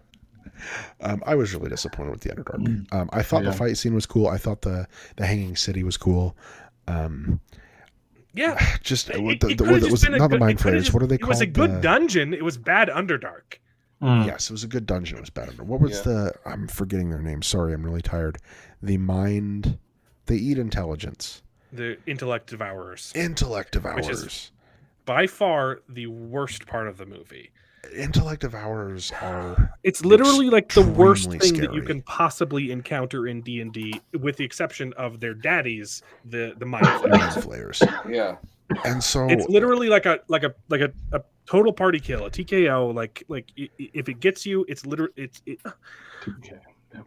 Yeah, because they devour not just, and that's the thing. They don't just devour a little intelligence. Basically, if you can speak, your character. If you can speak, they attack you, and they are very scary, and they're very mean, and they're very difficult to kill. And they just, and I knew it was a joke, but it was also kind of a joke on him because he's like, no one think anything, no one say anything. They attack intelligence. Mm-hmm. Oh, well, that's insulting. They didn't attack us. But also, the paladin was there, too. They didn't attack the paladin either. So it implies that the paladin is also an idiot. Right. So and it also makes them look like it's one of the most dangerous. This is exactly like you were saying, where it needed to take itself like 2 degrees more serious. Correct. Correct. Like they put that in there, but they made it a joke instead. Yeah. There was just one. I really liked the movie. If I would give it out of 10, because I think a 10's better than a 5. It was a good time out of 10. It was, yeah. I would say but it could have been so much better. It's a 6.5, 7. It's a 6.5, 7 out of 10. I could see it coming through with that from what you're saying. Yeah, that makes sense. It needed to take itself a little more seriously. There was a lot of fan service, a lot of D&D stuff. The problem is my wife would not enjoy this movie. Yeah. Like little kids will enjoy it because it has action and it's fun. But anyone who is an adult or even a did Martina see teenager, the movie? Yes, so that's what I was going to say. Martina has never. Well, no, that's incorrect. She played like a 30-minute session of D&D. That's the only experience she's had with it. She liked the movie. Mm-hmm. I will also toss in there. My wife went and saw it and has never played D&D. Has watched me play D&D like once and been like, "That's ridiculous," and doesn't want to touch it. But she enjoyed the movie as well. So I think that while there are a lot of those inside jokes for the D&D nerds, I think it did end up playing at just the right level where it didn't really take away for those who don't know what's going on. That's interesting. Might have missed those inside jokes. I seriously, I don't think that Stephanie would like this movie. No, Jessica wouldn't like. I don't think so. Either. No. Yeah, I love my wife. Martina is a little bit like more nerdy. Well, so what I'll say along those lines. She's a bit cooler with this kind of stuff. Yeah. What I'll say along those lines is my wife also loves the Lord of the Rings movies. She hasn't read the books, doesn't really want to bother with them. She enjoys that kind of a fantasy setting enough that I think that's the reason why. Like, it still works for her. I think in that sense. Why, and that's why maybe I don't know if your wife loves if Sarah loves the Lord of the Rings movies. I know Martina does, but you know. My wife loves them. Yeah. Yeah. Okay. So, the movie, even if people Martina, non-fans, it's definitely not super accessible. Like, there was a lot of name dropping, which is fine for me because that's cool. But it was a lot of it didn't serve a purpose. Like, a lot of it was just like, hey, this is a thing just because, and if it's there, but it also adds something to the plot. And occasionally they did do that, and it did work well, and sometimes it didn't. It was just too much. It was a bit sporadic. They didn't need to have that many locations. They could have cut out some locations and just tightened up the plot a little bit, and just focused on developing. Go deeper rather than wide. So go deep. Yeah. And small surface area. Very intimidated by her glasses, by the way. She's had a migraine all days. Yeah, it's funny because Corwin, you sound like you could do like a guided meditation when you're sick, and I sound like a zombie, like everyone else. Oh, my voice gets like ridiculously low. I wish it was this registered all the time because it's like epic Morgan Freeman. Yeah, like I could sell you Allstate, right? Like that's. But as soon as this cold goes away, my voice goes back to that annoyingness. Put me in your hands. I will also say I played a little bit of I played regularly D&D, although the D&D that you I'm could playing put the glasses back on. You don't have to take them off by my account. It's just being a smart aleck. This is worse. I also don't. Man, that is such a catch-22. I also don't know the lore super well, so all those name droppings, like I caught a few of them. Like I know Thay, I know the things like that, but I don't know a ton of them. So it also didn't take away from me. But I also do know that there's a lot of other properties where like they'll name drop different things that like I am good with rolling with that's a place, and I will just know that that's an important place because of the way they said it, whether or not I get that it comes from that. So I guess not everybody can roll with that. Like it distracts some people where they're like, why are they name dropping these places that I don't get, and they get confused. That we're not even even seeing in the movie, and so like why bring it up in the first place? Yeah. Mm-hmm. But anyway, I did love the movie. That's all I wanted to say. Cool. I really liked it. You waited a really long time just to say that, so you need to go into it a little more in depth. The God voice demands. Well, I really but you are a Chris Pine simp. Am I? A little bit. Yeah. Have I said anything about Chris Pine? Well, I don't know. Now I lost my train of thought. Now in my head, all I can think about is Chris Pine hot? Like I can't. Sorry. You know what I really need though, as you're thinking about that? I need Corwin's voice to be coming out like with those cool glasses. Like you need to be talking with Corwin's voice coming out there. Find some way to match those up. No. So what I liked about it was that there was. I kept waiting for the movie to get woke. And it didn't and that was really fun. That was very refreshing. Yes. And I was like, oh, and it was funny because I whispered to David as we were watching. I was like, oh my gosh, I don't hate it at all yet. This is like really fun. Yeah. This is like just a good time. I'm having fun. And so, like, yeah, I get your criticisms of it, whatever, because you guys are a lot more into D&D than I am. But I had a great time, and I was just really, it was refreshing to have a movie that didn't, push its weird dogma on me or whatever. Yeah. Anyway, that's all. This is the kind of movie that I am more verbally critical of because I liked it. Yes. Like it sounds like I'm tearing this movie apart, but I enjoyed myself in the theater, and because I enjoyed it, I'm more passionate about wanting just these little things that could have been fixed. 100%. And in some case, giant things like the finale, the stupid that makes no sense. And the other thing I will say is it did have a plethora of humor in there. Half of the jokes, I want to say like 50%. Half of the jokes fell flat. The other, For sure. I would say like there were some times where Alan would chuckle at something, and I'd look at Alan and I'd be like, what the heck? We both said this to each other afterwards. We said the exact same thing. I was like, there were times where you laughed, and I looked over and I was like, really? And then he's like, I did the same thing. Yeah. But of course, I think some of the things that I laughed at was just like because I mean, I'm a cop, and cops have very dark, sick sense of humor. It's just part of the job. So there was a few times that like no one else in the theater laughed, and I was like, that was actually pretty funny. And like, but I guess just my twisted mind. Yeah, no, it was fun. Yeah, if you haven't seen it, go see it. It's a good show. You don't have to worry about anything crazy. You can just have a good time. If you're not overly hyperly critical, like many of us are, if you're like Bearded. Even if you're like me, you're going to enjoy the movie. The movie's a good show. It's fun. It's entertaining.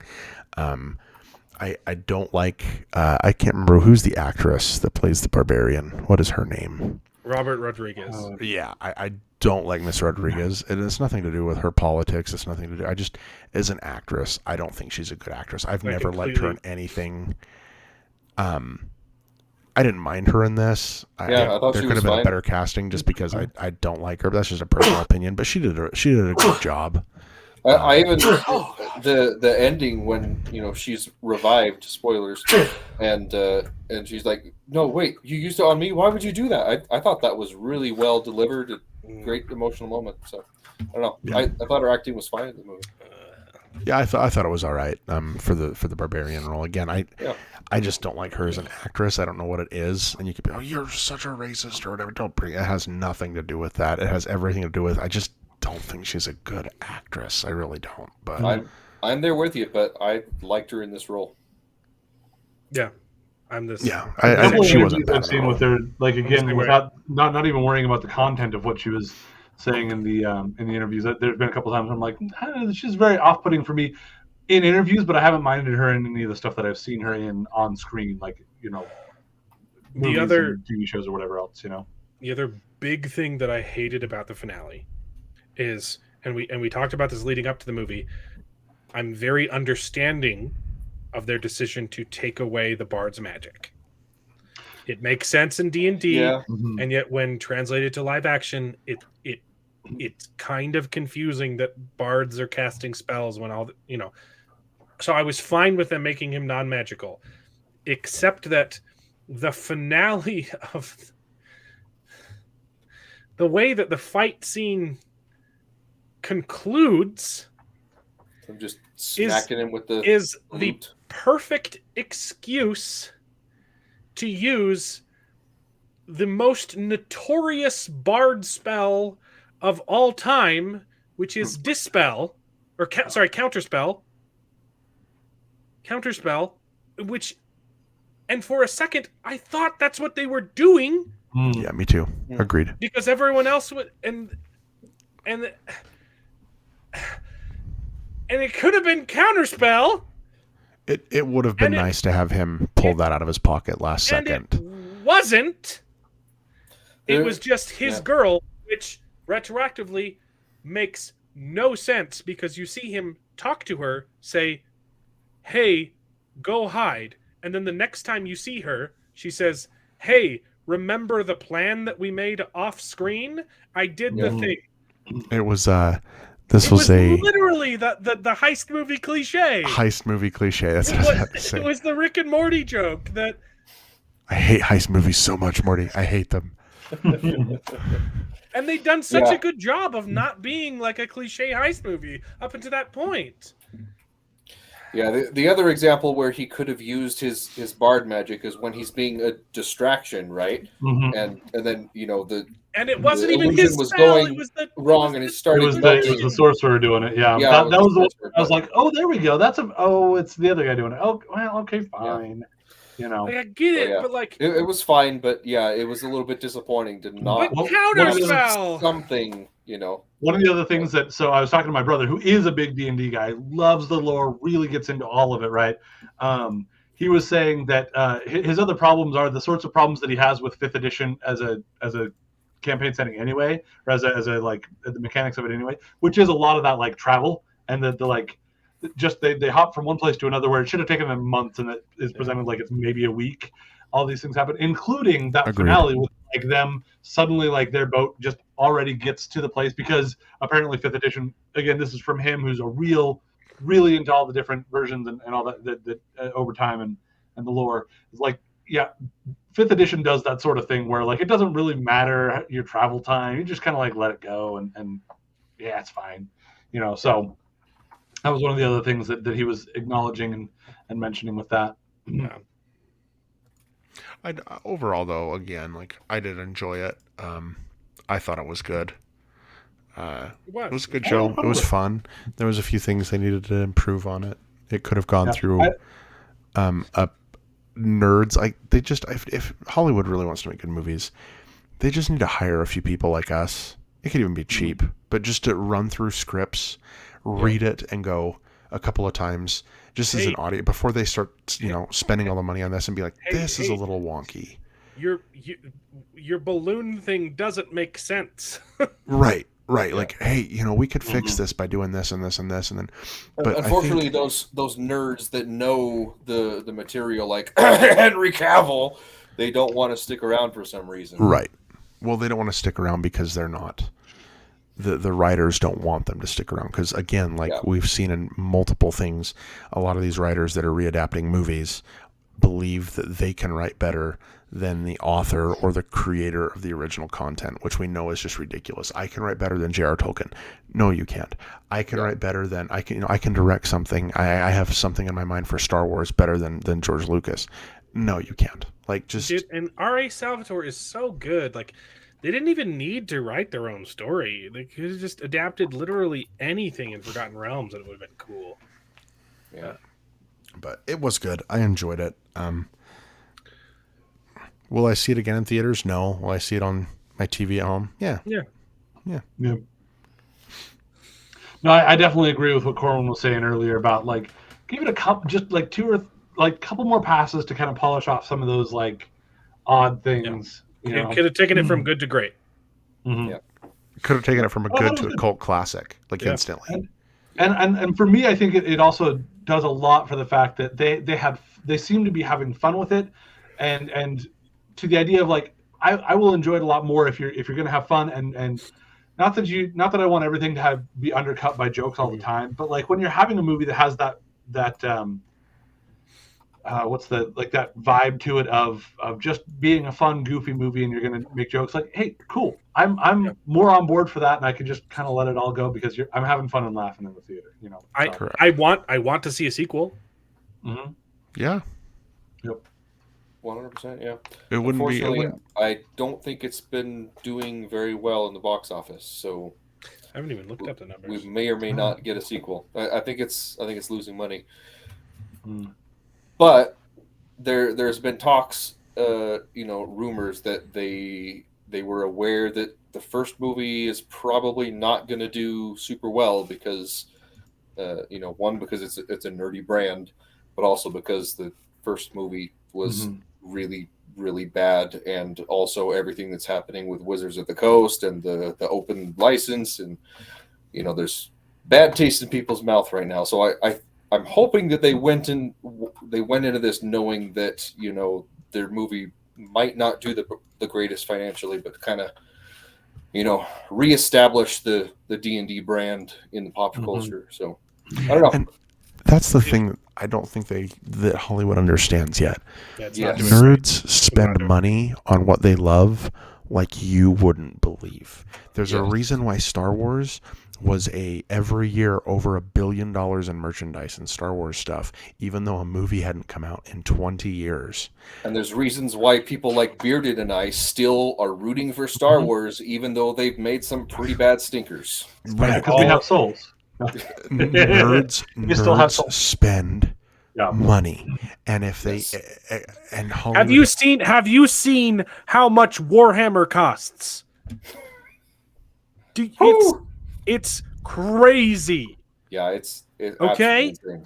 Tabletop RPGs blows Dungeons and Dragons out of the water. I'm sorry. It does. No, it does. It doesn't even come close. No, because these people will spend and 3D printers and whatnot have really changed the game for this. But prior to even 3D printers, and even still, people will go to toy stores and they'll find like a dragon, or they'll find like a something for Warhammer that will fit in the Warhammer universe, or even Dungeons and Dragons, and on a little figurine they'll drop $20-$30. It's insane. The money is where the nerds are, and sure, it's a nerdy platform, but so is Lord of the Rings, so is Star Wars. Yeah, Harry Potter, and yes. I don't know if you guys talked about it. I'm sure you talked about maybe the new Harry Potter. We did at the beginning. Okay, that TV show is going to be the biggest thing ever on television. It's going to be insane. Yes, and the fact that, and just not to go back, but just to get my 2 sentences on it, the fact that J.K. Rowling is producing it and going to be actively involved in it does give me hope. I know she's retconned some stuff, but compared to all the other crap we've gotten, it gives me a lot of hope that she's still involved. But they're trying to optically separate themselves a little bit from it, but there's no way they can get her out of it. And no. She's on record saying that she'll let the Harry Potter franchise burn before she gives up the rights to it. Good for her. If you're curious about the numbers, D&D had a production budget of $150 million, and it's currently sitting at $157 million. So barely broke it. And that's not including advertising. Exactly. And the theater cut and everything. So that means they need to make probably closer to 250 or 300 in order to really be breaking even and making money. I think they'll break. Yeah. I think they're going to break even, but it's not. They'll probably be just barely right around in there. But it's not. Yeah. It's not a big enough bomb to discourage them from making more. It's not encouraging them either. Yeah. And we talked a little bit on how much they spent on marketing and such, but we totally forgot to do bad takes, guys. Oh goodness! Let's see if any of these are worth. I don't know if we have time for bad takes. This is the longest stream we've done so far. I'll just do these throughout the week. Then I'll just do them by myself. Yeah, I think they need to. I'll do bad takes by myself. But here, let's show you guys one thing that's really freaking cool. I saw this on Twitter, and it's so funny. It's so funny. So they did a challenge. They just sent out the prompt to a bunch of different developers and just come up with the worst interface for changing the volume. This is brilliant. Yeah. And there's many more. Are you ready? We've got Oh, I love it. That's so good. That's my favorite. Except it's got to go back and forth like the old golf. Yeah, you know? That's amazing. You got just 1 through 100. Area, toggle, whatever. Yeah, the radio buttons. You just got a randomizer. This one's great. Curling. That's fantastic. That is fantastic. You've got like a Yahtzee thing, like where you can pick which dice you want to hold, and then re-roll.